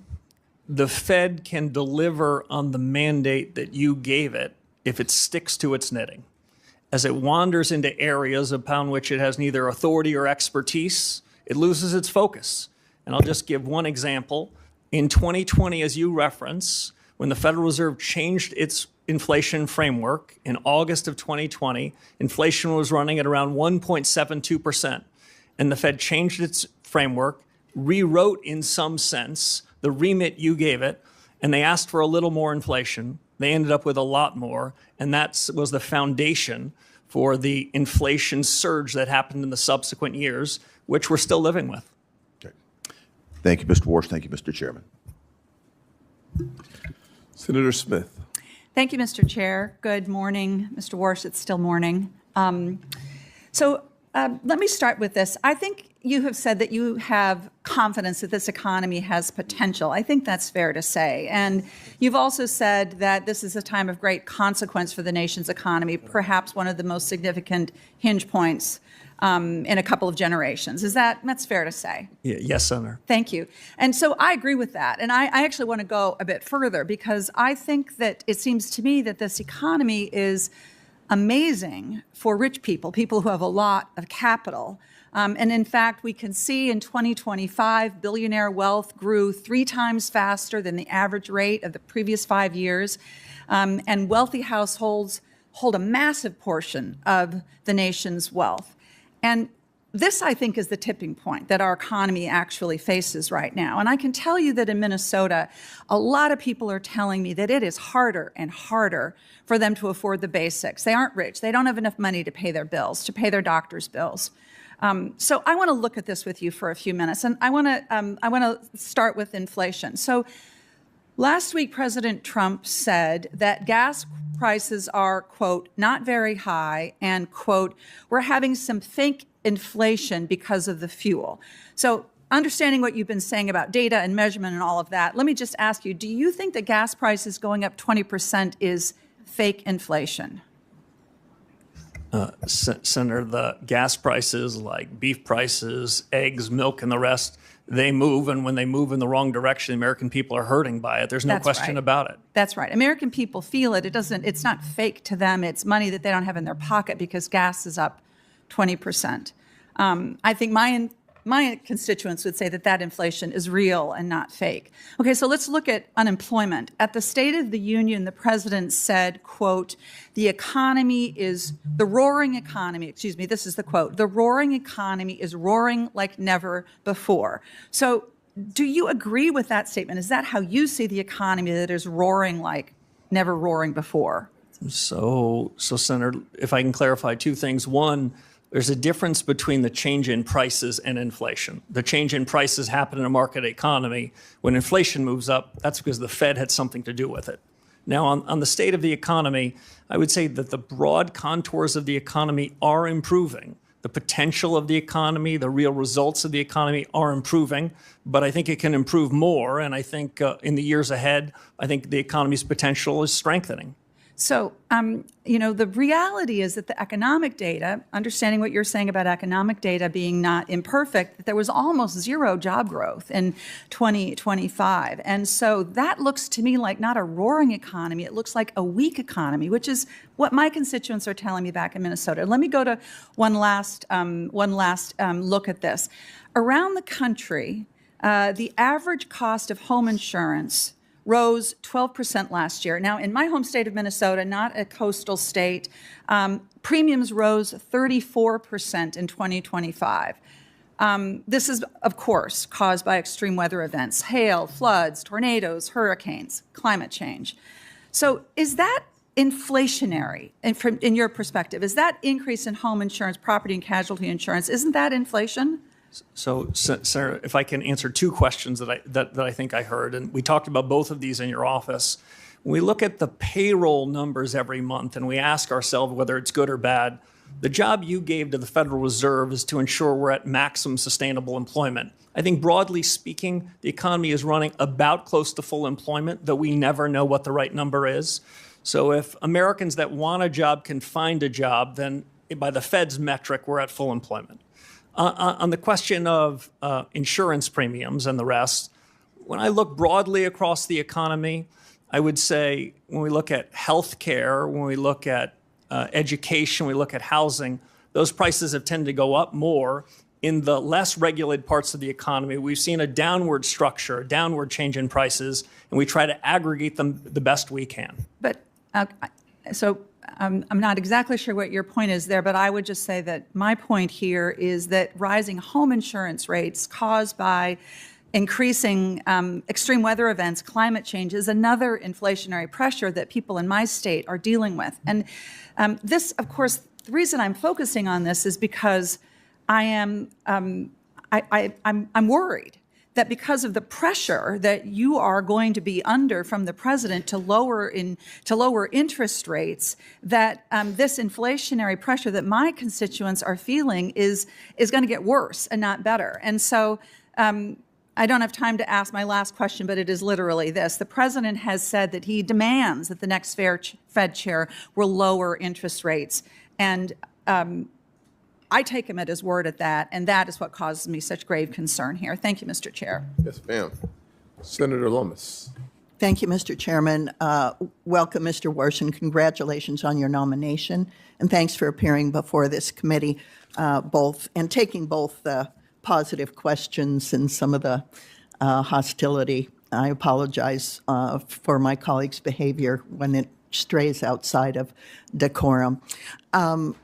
My first question is about the balance sheet of the Fed. What is your view about the size of the balance sheet currently? Thank you, Senator. As we talked about in your office, the Fed balance sheet has played a particularly, I think, unhelpful role in helping the Fed achieve its dual mandate. The senator had just mentioned what she described as the increase for financial assets relative to real assets. Well, part of that is the Federal Reserve. The Fed is not blameless in that as it's grown the Fed's balance sheet, grown its imprimatur on the economy, those with financial assets have benefited from it. The reason why I prefer monetary policy to use interest rates as the dominant force is interest rates affect a far broader cross-section of the economy. Interest rates get in the cracks. If we were to cut rates, then broader number of people will benefit from it versus quantitative easing, which tends to move through financial assets first. Half of our fellow Americans don't own any financial assets, so they're wondering what's in it for them. Broadly speaking, Senator, on the balance sheet, I was involved in 2008 and 9 in response to the global financial crisis that Senator Warren referenced, and we used extraordinary measures and created a bigger balance sheet. But we agreed to do that only in the times of emergencies, only when interest rates were pinned to zero. The big balance sheet has become an ordinary recurring force, and I think has been quite unhelpful, and is part of the reason why the Fed is in the business of politics. Slowly and deliberatively, I believe we need a smaller central bank balance sheet. It took us 18 years to create this big balance sheet that's done quite a bit of harm, it strikes me, to the Fed's credibility. Working with the Treasury Secretary, we're going to have to find out a way in which we can take the balance sheet and make it smaller, because a large balance sheet where the Fed owns more outstanding debt than many parts of the financial markets, that's fiscal policy in disguise. Fed needs to get out of the fiscal business, focus on the monetary business, so the Fed can deliver on the remit you gave us. Thanks for that response, because some of us don't appreciate the connection between the size of the Fed's balance sheet and interest rates. With regard to interest rates, can you tell us a little bit about your conversations with President Trump about interest rates? Yeah, I don't want to put words in the president's mouth, but I think he has said loudly and clearly his view on interest rates. Don't think I'm breaking any news here. But I can tell you what I said, and what I said the president is what I've said to this committee and what I've frankly been writing about for more than a decade. Interest rates are the much better way to be using monetary policy than buying bonds and mortgages, some of which are issued from the United States Treasury Department. That is a confusion of roles. That leads to a set of mission creep. So interest rates are the dominant tool, and interest rates, as I mentioned, get in the cracks. My broad view on the conduct of policy from here is that too many Fed officials, past and present, opine in advance about where they think interest rates should be next meeting, next quarter, and next year. I think that's quite unhelpful. As we've heard today from many of your colleagues, we don't know the state of AI. We can't be certain about the state of geopolitics. The economy is going to change. You need central bankers that are humble, that are nimble, that are open-minded, that can react when we have good data, when events strike us. My broad view is that interest rates need to be forward-looking, need to be based on better data, and we should have a big, robust deliberation inside the FOMC. I tend to favor messier meetings than some, where people don't show up with rehearsed scripts, but we can have a good family fight. If the central bank has that good family fight, I think that they're going to make better decisions. And if they happen to make mistakes, they'll correct them sooner. So I'm not one for pre-deciding what interest rates should be. I never said to the president where I think rates should be. I never committed any such thing, and I wouldn't have even thought about doing so. Quick yes or no. Do you believe that digital assets should be incorporated into our financial industry so Americans have new investment opportunities and consumer protections? Senator, digital assets are already part of the fabric of our financial services industry in the United States, yes. Thanks, Mr. Walsh. Senator Warnock. Thank you, Brother Chair. Mr. Warsh, congratulations on your nomination, and I appreciated our time together in my office a few weeks ago. If confirmed, you will serve as chair of one of the most powerful economic institutions in the world. Decisions you make would move markets, affect Americans' retirement savings and ability to buy homes. It would influence the global economy. You currently serve as a lecturer at Stanford University. If you were to assign, if Professor Warsh were to assign a letter grade to the American economy today for the average working family, what grade would you assign? Senator, it was good to meet with you in your office. You know, in modern academic institutions, they give everybody A's, so it's not a fair comparison. Especially at elite universities, I know everyone gets perfect grades. Well, what grade would you give the economy? Well, if I gave a student anything other than an A, the dean would summon me to his office because I would have hurt his self-image. Well, the Americans that I talk to, particularly in the state of Georgia, who haven't had the benefit of attending some of these elite institutions, are trying to make their lives work.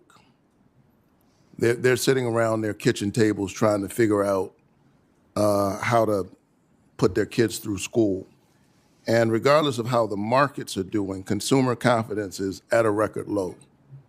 So that's their grade on the economy.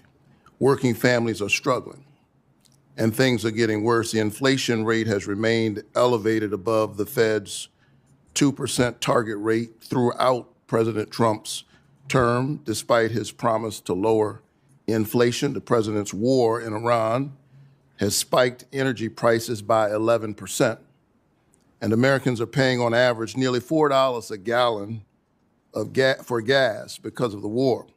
We've lost nearly 90,000 manufacturing jobs since President Trump took office. He promised us a manufacturing boom. We've lost 90,000 manufacturing jobs.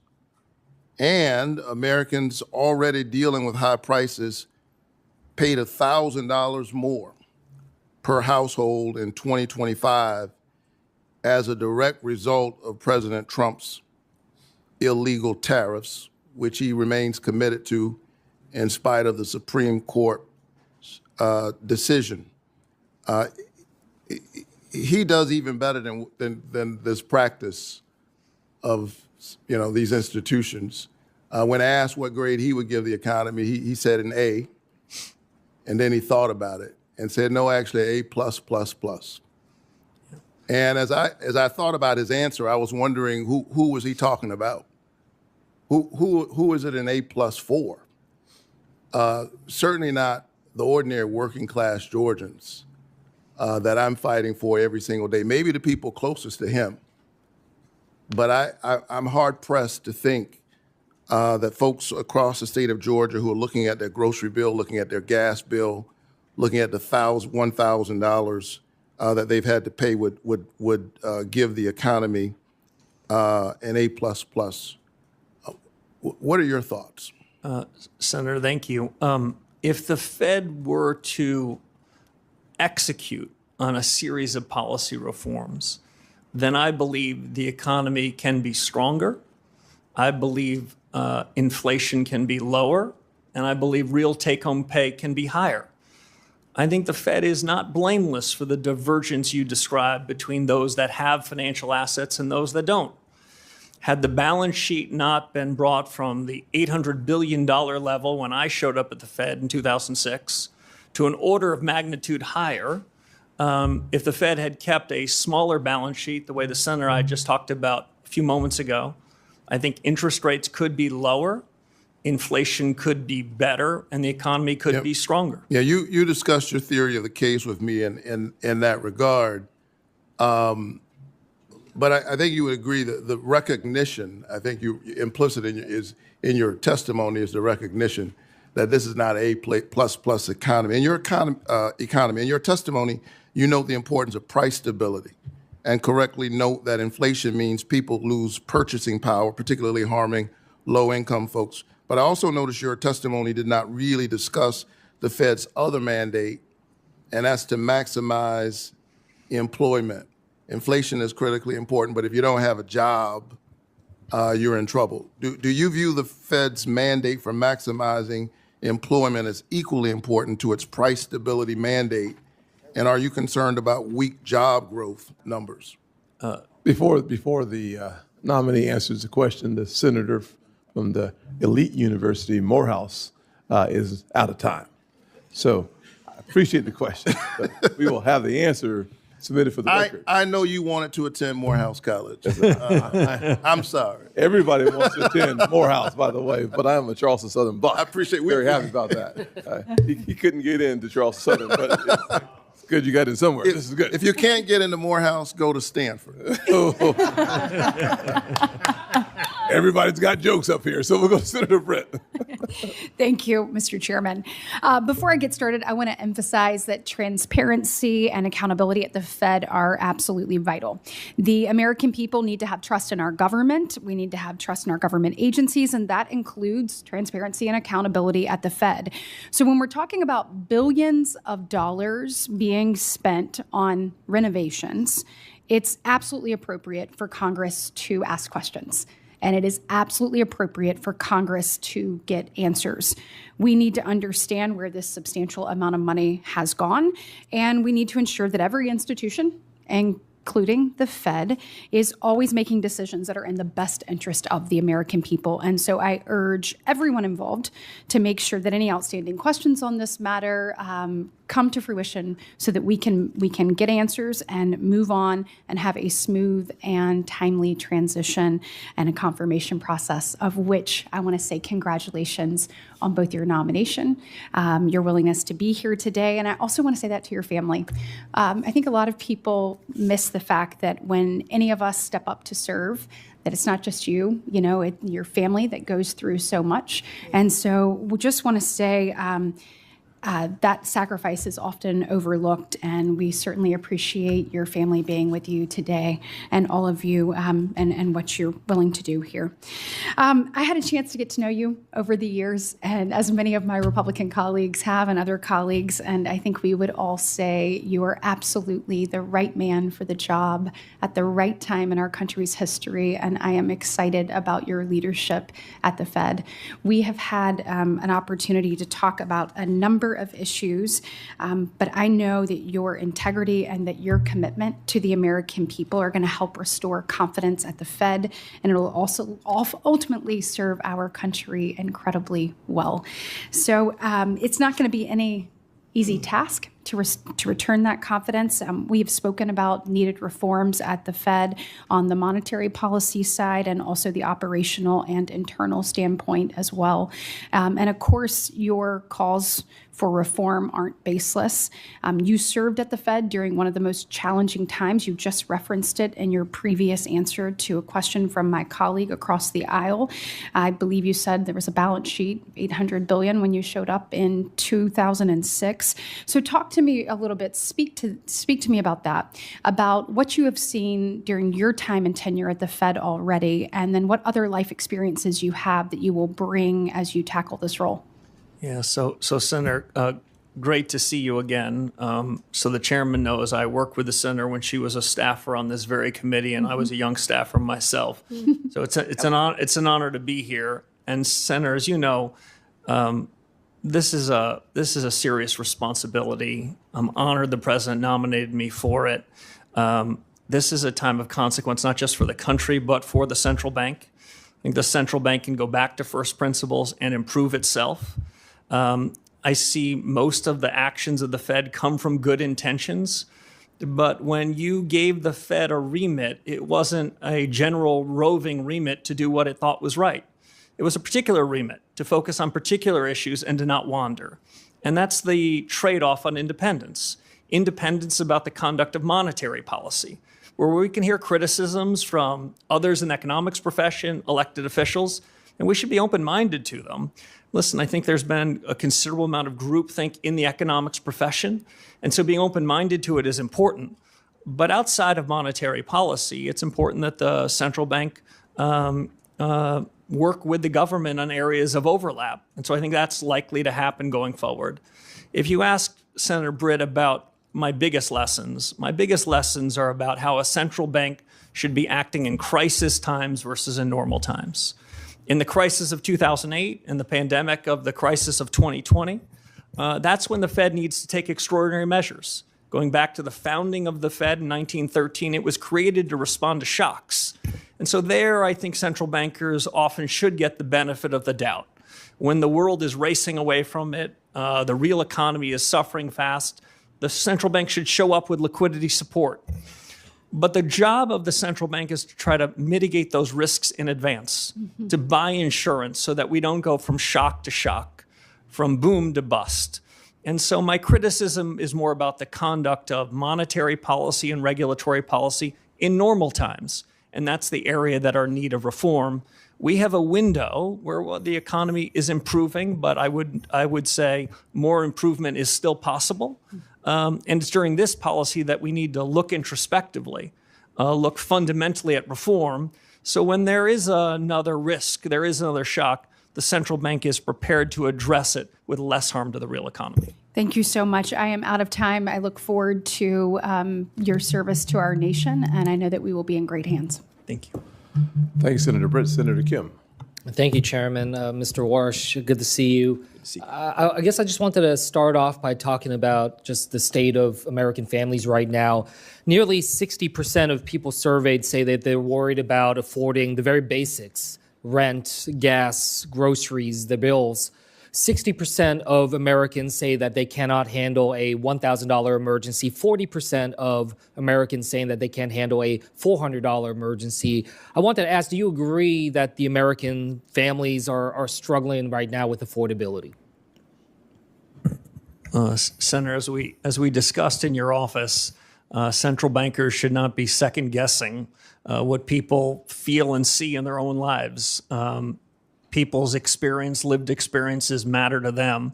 What I can say is the central bank has some responsibility for the things that you've described, and that the legacy of inflation, what I think is the biggest economic policy error in 40 or 50 years, happened just a few years ago, and we're still living with the remnants of it.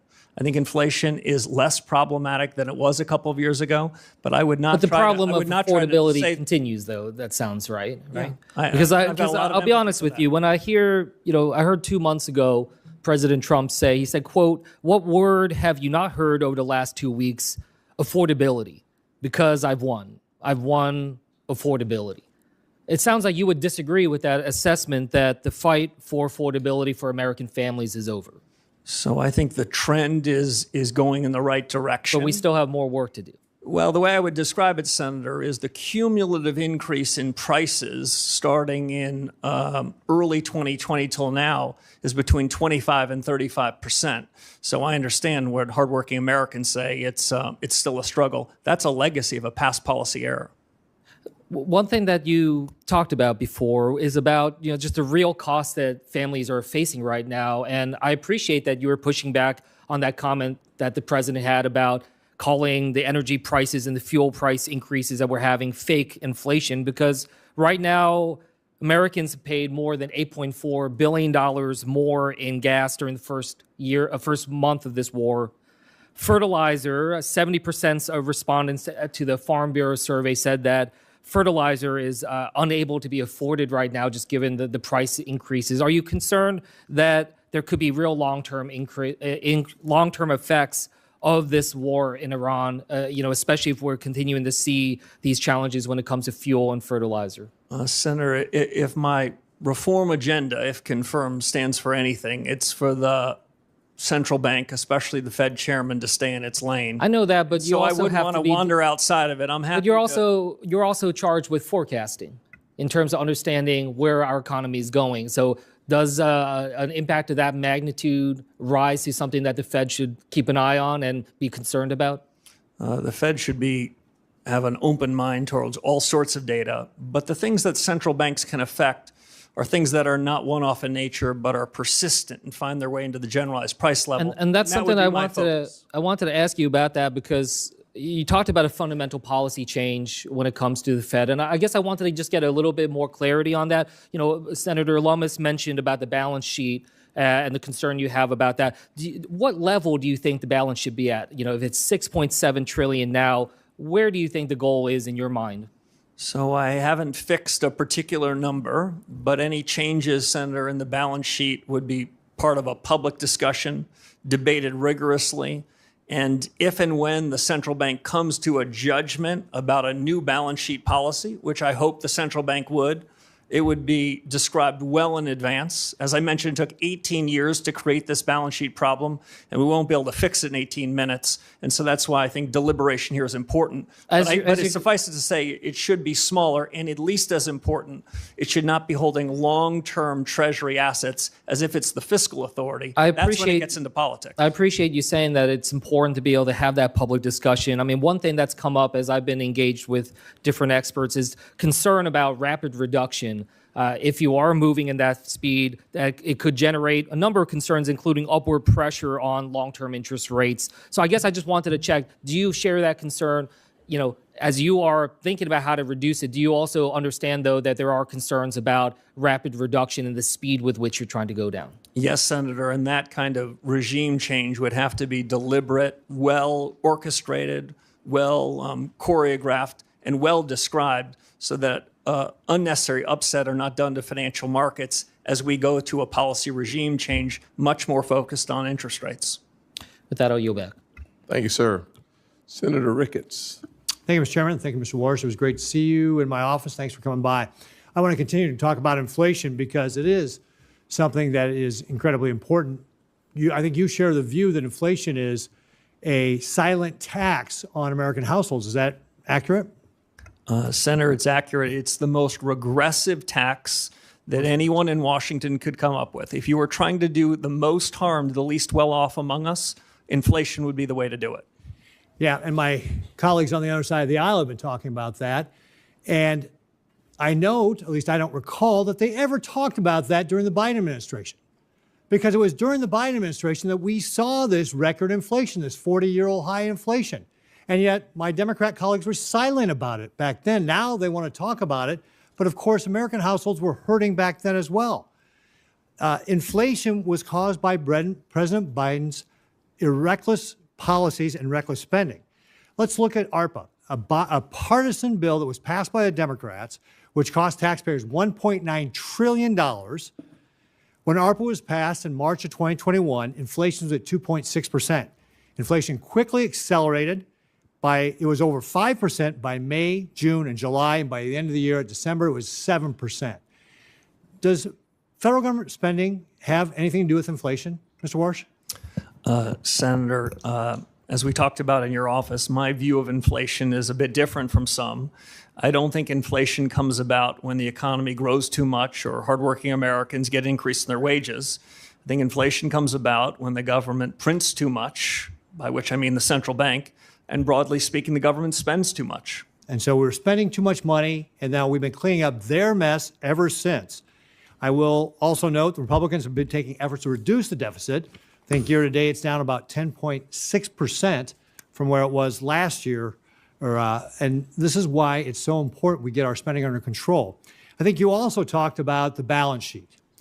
And one of the things about the balance sheet is that I think if I hear you're saying it's too big, and it benefits people who have financial assets. But if you don't have financial assets, you haven't seen the benefit of a large balance sheet at the Fed. Is that accurate? Senator, it's broadly accurate. When the large balance sheet was created in the 2008 financial crisis, the agreement between my colleagues and I was that we would only use this in an emergency scenario, because the transmission mechanism for a large balance sheet goes two ways, through signaling effects and through asset prices. Now, at the time of the financial crisis, financial asset prices were down 60 or 70%, and so it was understandable. Interest rates were at zero. But in the ordinary course, the central bank, an independent body, should not be adopting a set of policies that have that kind of distributional consequence. That's why interest rates are a better way to be setting monetary policy. So if I don't want to put words in your mouth, but just what I hear you saying is let's reduce the size of the balance sheet because that benefits maybe half the American population. And then let's focus on interest rates and inflation so we can benefit all Americans. That if we take interest rates down, that benefits all Americans. You said it gets into the nooks and crannies. That if we get inflation under control, that is how we benefit all Americans. And the size of the balance sheet has only benefited some Americans. So what you're really about is trying to change a policy at the Fed that has really benefited under the last administration people who have lots of money, actually not just the last administration, the previous administrations, but you also want to make sure we get off of the inflation. I mean, during the Biden administration, we saw 4 years in a row of declining real wages for American households. And what you want to do is get that inflation under control so that all American households benefit. Is that fair? That is fair. I'm going to paraphrase former Chairman Paul Volcker, where he said something along the following lines. You would need to have a PhD from an elite institution to believe that inflation doesn't have something to do with money. Okay, great. Real briefly, I've only got a few seconds left here, but I'm going to switch topics on you real briefly. Chairman Powell and Secretary Bessent met with leaders of our largest banks recently to talk about advanced AI models like Mythos from Anthropic to identify banking vulnerabilities. It's apparently very good at finding those vulnerabilities. When confirmed, what will you do to modernize the Federal Reserve's internal risk assessments, tabletop or scenario planning exercises to ensure that we can anticipate and defend against the type of emerging risks that potentially models like Mythos could present if used in the wrong hands? I have about 20 seconds to answer that. 20 seconds. Senator, a lot is the short answer. The 15-second answer beyond that is the pace of change in these technologies is accelerating. AI, which I think of really as American ingenuity, gives America a huge head start relative to our competitors around the world, but it's not without real risks and real challenges, and a forward-looking, reform-oriented central bank needs to be on the front end of it. Great. Thank you very much. I look forward to your leadership. Senator Gallego. Thank you, Mr. Chair. How are you? In a 2019 interview with Bloomberg, you said monetary policy is important not for decision it makes, but for reasons it gives for the explanations. Mr. Warsh, the Federal Open Market Committees or that the Fed sets U.S. monetary policy through interest rate decisions at those meetings. Do you commit to maintaining the current practice of holding a meeting at least once every 8 weeks, yes or no? Senator, by statute, as we talked about in your office, I believe the statute requires a minimum of 4 meetings, but 4 is not enough. So having more meetings than that is appropriate. But I've not even begun to look at the meeting schedules for 2027 and beyond, of course, subject to confirmation. Okay. So then do you commit to holding a press conference at least on the day of the FOMC meetings? Senator, right now press conferences are held periodically. If you ask me my true personal opinion, right now Fed chairs and other central bankers around the FOMC, they speak quite frequently. There is no lack of transparency. But I would say this, I think truth-seeking is more important than repetition. And if one has a press conference, one wants to deliver some important news. Perfect. So and to follow up on that, then, would you commit to taking questions at those press conferences? If a press conference were held, I think it would be incumbent to hear what the reporters of the day had in mind. Thank you. I'm glad, our personal meeting regarding this was very enlightening. Earlier today, you said to Senator Kennedy that President Trump never demanded you to cut interest rates in your job interview. Is that your sworn testimony? That is, Senator. Okay. Well, someone here is lying then, because it's either you or President Trump. Because in an interview with the Wall Street Journal of December 12th, President Trump confirmed that he pressed you on your commitment to support interest rates cuts.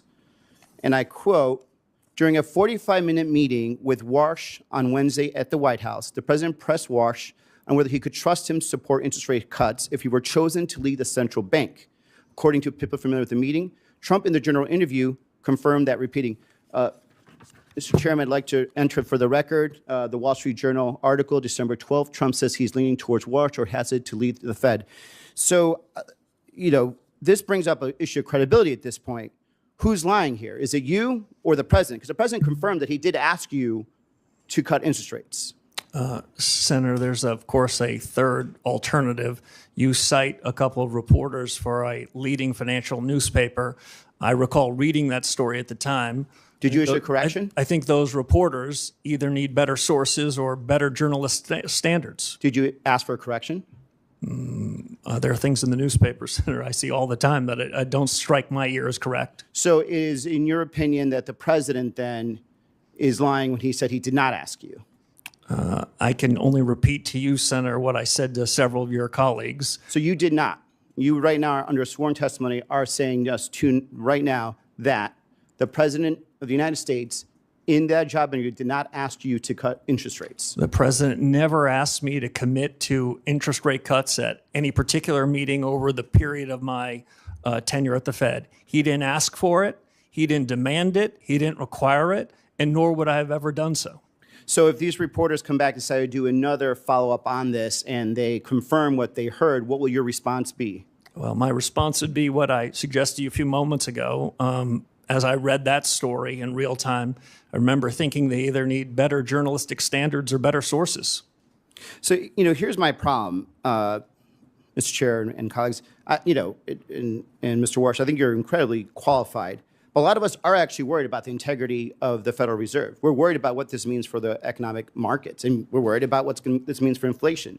We're worried about your independence, and now we're hearing direct contradictions whether or not you were directly asked by the president to cut interest rates, and you're saying no, and he's saying yes. And I think for a lot of us, there's a question now of credibility. And I think there's a real reason why many of us are not voting no. As a matter of fact, until you verbally spoke to Mr. Kennedy and answered his question that he did not the president did not ask you to cut interest rates, this was not even going to be brought up. So there's definitely right now a true question about who is lying here. It's either you or it's the president.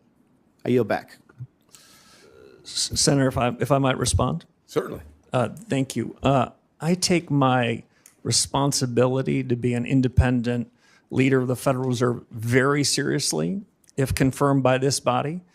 I take the integrity of the office and my personal integrity very seriously. And I stand by every word I said.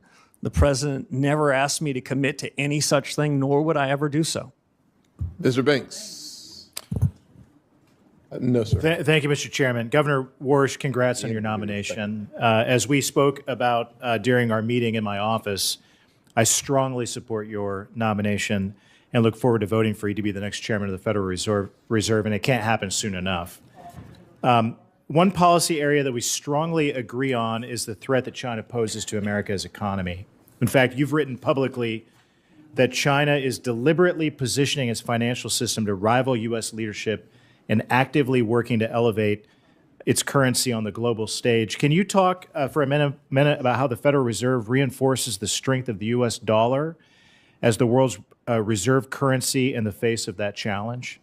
Sure. Senator, it's great to see you again. We talked about some of these issues of the G2 rivalry, the rivalry between the U.S. and China in your office.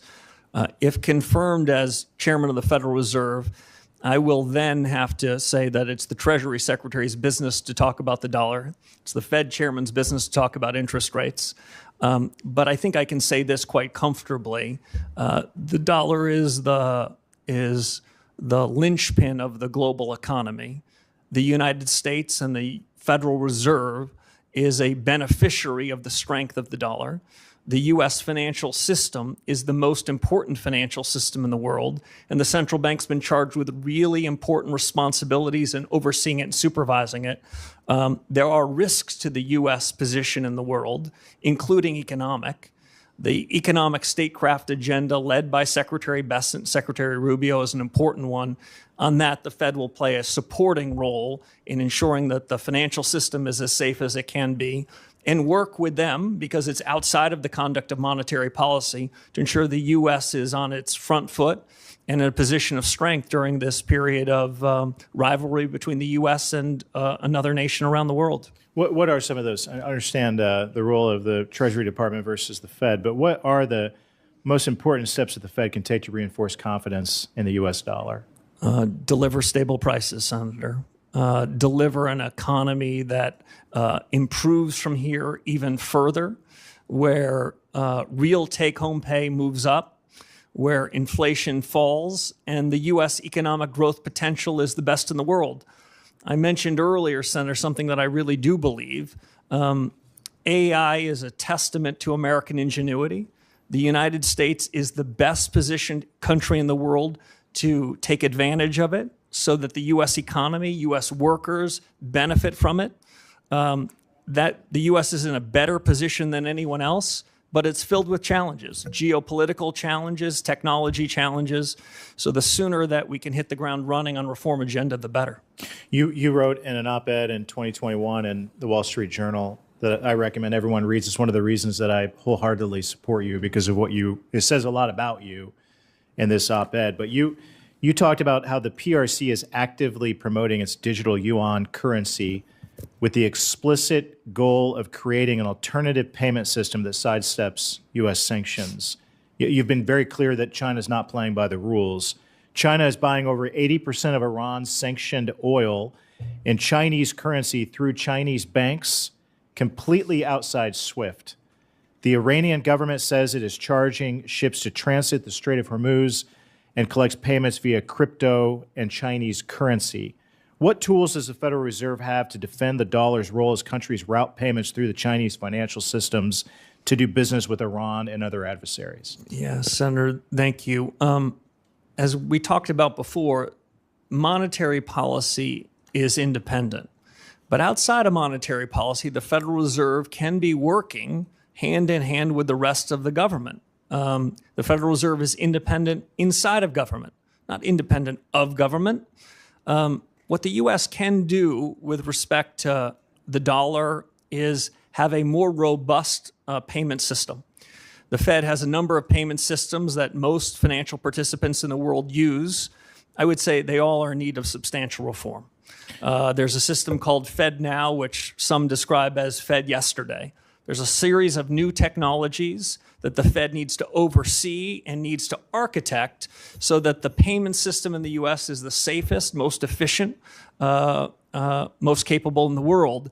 Otherwise, we'll be losing to adversaries around the world in being the linchpin of the global economy. Thank you. Your leadership is so important, and it's important right now. We need you on the job right now, not later, right now. So I look forward to voting for you quickly and seeing you confirmed and getting you on the job. With that, I yield back. Thank you, sir. Senator Blunt Rochester. Thank you, Mr. Chairman Yes, and ma'am. Ranking Member Warren. Also, thank you, Mr. Warsh, for taking the time also to meet with me earlier this week. I share many of the concerns of different committee members about us kind of putting the cart before the horse. And in one regard, it is the whole issue of independence of the Fed. And I know you have made commitments both in your testimony and here today with us in the process of watching the president try to fire Chairman Powell as well as Governor Lisa Cook. It really raises a lot of red flags for us.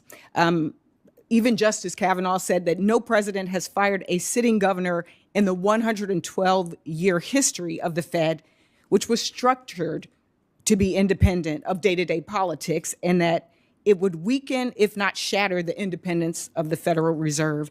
There are a lot of questions here today as well about both ethics and whether or not all the paperwork is in, and even Senator Warren's question about, selling of the assets and whether they will be transparent is something that's important, again, to ensure confidence. And so I shared some of those concerns with you in person when we met, and I share them here for the record. I did have a question. I want to focus on AI, but I did have a question beforehand that I wanted to clarify. You mentioned your desire for reform as well as regime change at the Fed.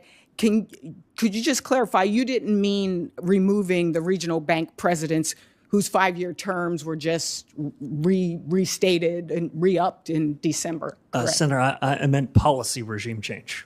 Got it. So for the record, we're not looking at regime change for those 12 board presidents.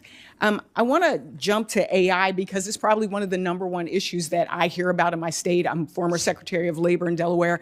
This is something that I asked Chair Powell when he was here as well about.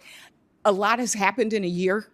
And one of the things you have characterized this as the most productivity enhancing wave of our lifetimes, past, present, and future. You have described it as structurally disinflationary, and that central bankers must make a bet. I'm in the camp with Senator Kennedy. I'm concerned about us making a bet on something that we know. You've said it, Chairman Powell said it. We don't have the data to even understand yet. And so my first question is, what happens for policy if that surge doesn't materialize as expected? Yeah. So, Senator, I enjoyed our discussion. I think the essential elements of a new policy for the Federal Reserve is to get access to better data and to dig deeper into the productivity possibilities that can come out of this new investment wave. Today we call it artificial intelligence. 2 years from now we're going to call it business CapEx, and 3 years from now we're going to call it just ordinary business. I think it has two important effects on the conduct of policy. I don't claim to have perfect knowledge of how any of these are going to go, but I do have an intuition the pace of change is accelerating. I'm sorry, Senator, go ahead. I was just going to ask how much of your view on interest rates depends on those productivity gains showing up quickly. Yeah, so I think it has two elements. One is the increase in capital expenditures to build data centers and the rest. That will have an effect on demand. That will increase demand. My guess is a few tenths of 1%. But on the supply side of the economy, to increase the potential output of the economy, that could be considerably bigger. We don't know that. We can't bank on that. But considerable work needs to be done by the Federal Reserve in evaluating this productivity wave. As I said before, monetary policy works with long and variable lags. So keeping them low, and now we're looking at AI. What I don't want to see is us use AI as an excuse. Yes. For making good policy. Too much depends on it. Too many families' lives depend on it. And in our conversation, I also talked about the fact that I know Wall Street is going to be okay, but who we're concerned about as well is Main Street. Yeah. Thank you. I yield back. Thank you, Senator. Senator Kramer, you are recognized. Thank you, Mr. Chairman. Thank you, Mr. Warsh, for being here. Thanks for stepping in the gap. Thank you. In fact, I'm a little bit curious as to why you even want to do this. I'm thinking, I don't know. I don't know. Anyway, congratulations on the choice. By the way, with regard to independence, real quickly, I find it curious. In fact, I've often found curious that people expect somebody who's appointed by an elected official has to be confirmed by 100 other elected officials would somehow not have a philosophy. That's what I hear sometimes. Like, why don't we, speaking of AI, we should just have an AI Fed chairman. That way it'd be completely neutral, right? Other than the people that put all the information in the algorithms. Anyway, that said, I think we should not forget that it would be common for a president who believes that interest rates should be lower to want to nominate somebody who has expressed that maybe interest rates could be a little lower, as opposed to the quid pro quo that's being accused of today. So I'm just grateful you're willing to do it. By the way, the other thing about independence that strikes me with regard to the Fed, do you have any idea how often an interest rate decision by the Fed is a 12-0 or a 10-0 vote? Do you have a sense of it? I do, Senator. I'd say over the last 15 years, decisions have been unanimous or near unanimous. As I said to one of your colleagues earlier, I prefer clean memos and messier meetings, and there's nothing wrong with a divergence of opinion. These are very hard calls. Thank you. I don't know when diversity became a bad thing in a room of thinkers, particularly with staggered terms. The other thing, none of this was in my mind that long ago, but the other thing that strikes me is you do have a lot of experience. This is your 20th anniversary, or at least your second anniversary. Have your thoughts changed much or evolved over those 20 years of experience in various areas, not to mention your research and your intellectual and academic writings? I mean, have you evolved a little bit? Absolutely. I'll make 3 points if I can. One is it is essential for the chair of this organization be open-minded to new ideas. The world is moving fast. The mistake that's common in the economics profession, which Secretary Schultz once described to me when I was telling him that I was thinking about pursuing further studies, he said, it's fine to get a PhD, but make sure that's not the last day you were learning. Too many people in the profession go back to what they learned 30 or 40 years ago. We've got to be open-minded. The world's changing and the facts are changing. To the characterization I heard from some of your colleagues about did my opinions change, my opinions change when the facts change. When interest rates are at zero and the balance sheet is growing and the economy is booming, well, relative to that, I will say I sounded hawkish. In 2018, when the Federal Reserve pushed to raise rates into a financial market meltdown and economic weakening, I said that was a mistake. That was dovish. I expect to have a divergence of views based on the facts on the ground. And if I could just answer one other question you asked about why I want to do this job, I would say I've lived the American dream. I've been the luckiest, most blessed, fortunate person with the greatest teachers. I was a kid from upstate New York in public schools, and I had an opportunity to serve after 9/11. I was walking with a friend of mine who happens to be in this room away from a building near the site of the tragedy. I was walking up Fifth Avenue, and I thought to myself, what am I doing? And so I committed myself to public service then. I did 10 and a half years of public service. I've been grateful for 15 years in the private sector where I've been able to practice my discipline, think anew about things, and the call to service struck again. I'm honored to serve if this body will confirm me. Excellent. I do find it curious that so many people seem to be hung up on the fact that you've been successful even while doing in between bouts of public service, probably a better way to put it. I'm not wealthy, never have been wealthy, and I'm not sure I have much potential to be wealthy, but I have nothing against people who are. That said, real quickly, I do want to talk a little bit about debanking. That has been talked about a whole lot, but speaking of institutions that are dug in, I think there's out of the 22,000 people, there are a lot of them that sort of still believe that reputational risk should be a factor, that reputational risk could be based on out of favor industries. Can you give me a sense of how you plan to attack that, if you will? Politics have no place, not just in monetary policy, but in supervision and regulation. Yes. If central bankers should stand for anything, it's to resist fads, resist trends, call balls and strikes. That's exactly what I would intend to do. I lean hard yes, Mr. Chairman. Thank you, sir. Senator Alsobrooks. Thank you. Good afternoon, Mr. Warsh. And thank you for meeting with me last week. In August of 2025, President Trump tried to fire Fed Governor Lisa Cook for unsubstantiated allegations widely believed to be politically motivated. Thankfully, both a federal district court and the D.C. Circuit Court of Appeals ruled in favor of Governor Cook, preventing her from being fired while the investigation proceeds. This is a landmark test for independence. Now, Supreme Court Justice Brett Kavanaugh said allowing Cook's firing to go forward would weaken, if not shatter, the independence of the Federal Reserve. So I would like to ask you, will you commit to defending Governor Cook's tenure as Chairman Powell has done? Senator, it was a pleasure to meet you in your office and spend time with you. As I said to you then, I'll repeat here to the broader committee. If I stand for anything, it's the Fed should stay in its lane.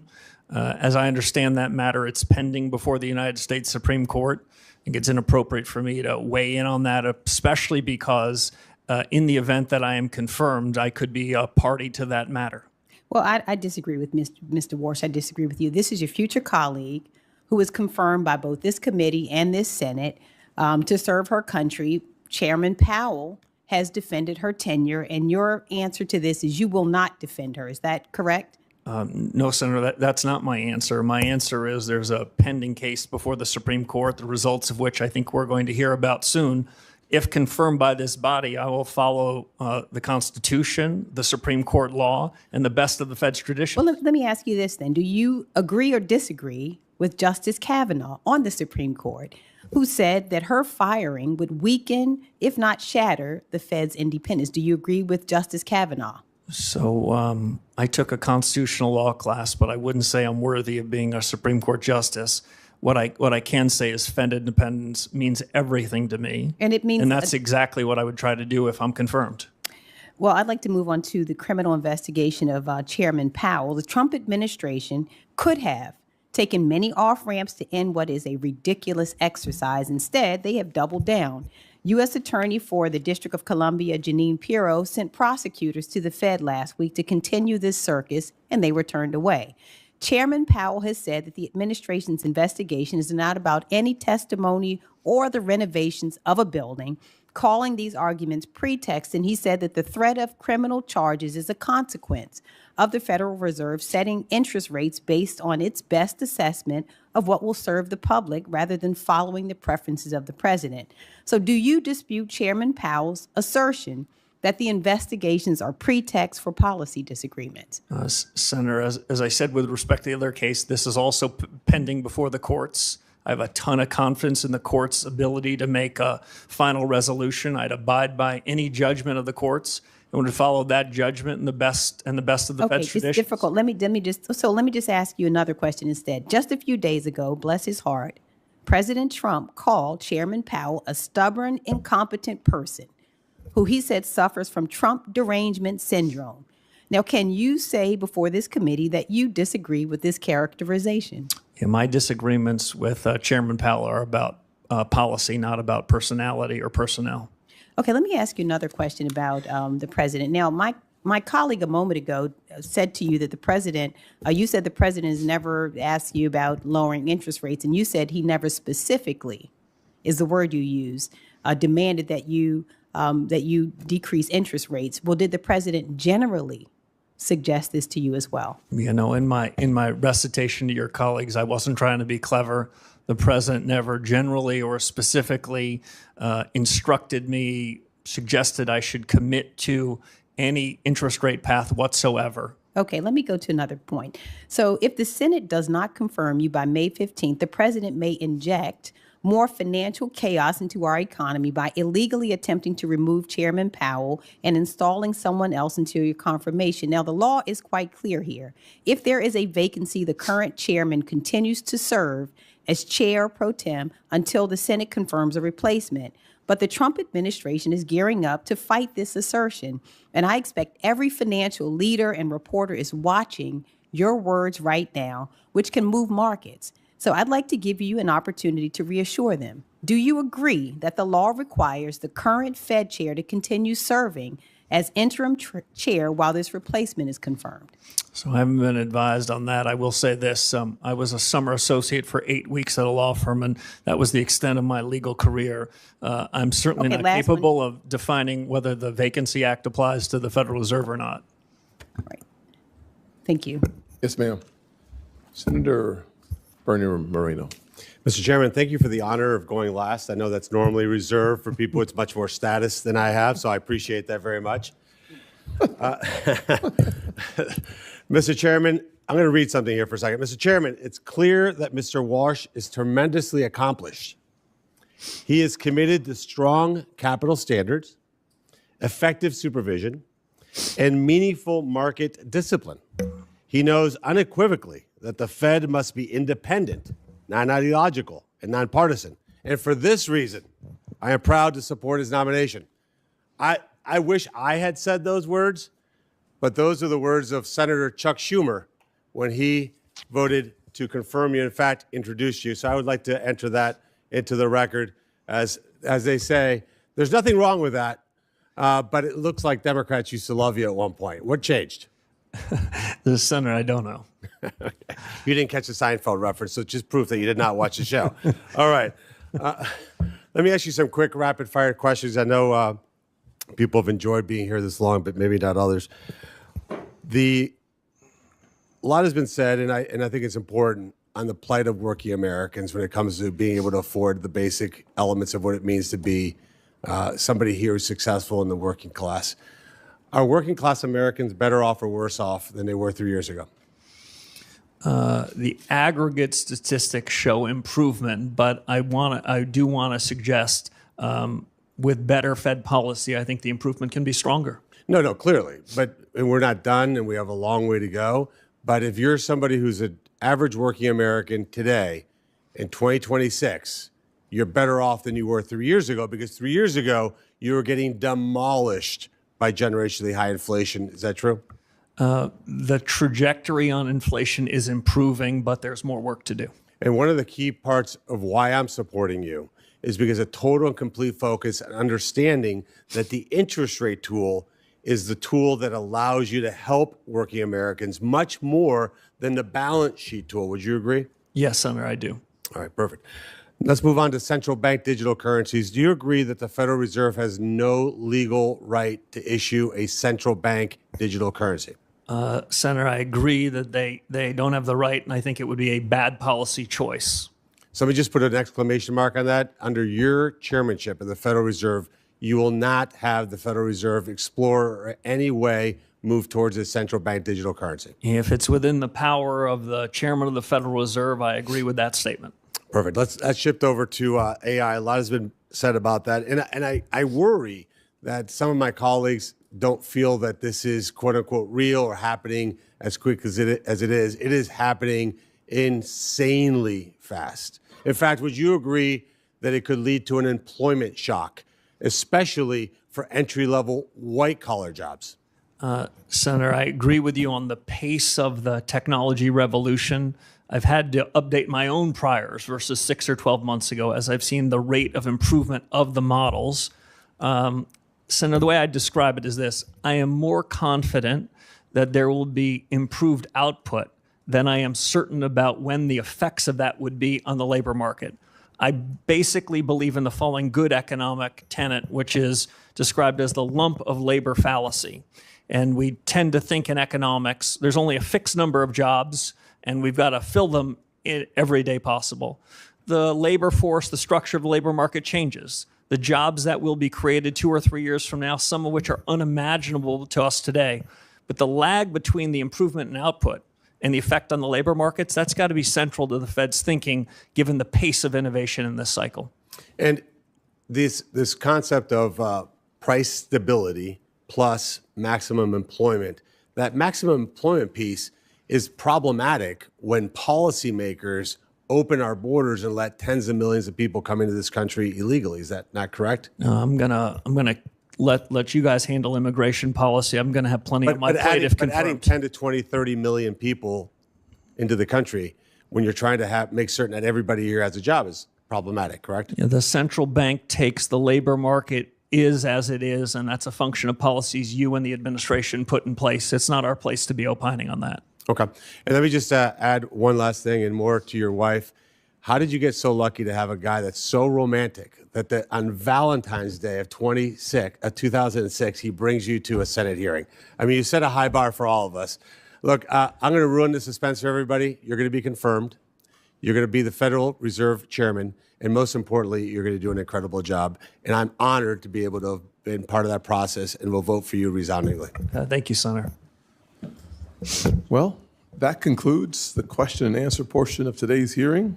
I'd like to thank our nominee for testifying before the committee today, and thank you for your willingness to serve our country.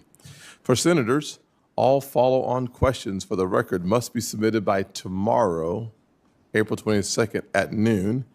And for you, the witness, please respond by Thursday, April 23rd, 1 p.m. to the written questions you receive in order to facilitate this committee promptly processing this nomination when it comes. With that, this hearing is adjourned. Thank you. Thank you, sir. Yes, ma'am. All right, bye. Whoa.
Good afternoon, everyone.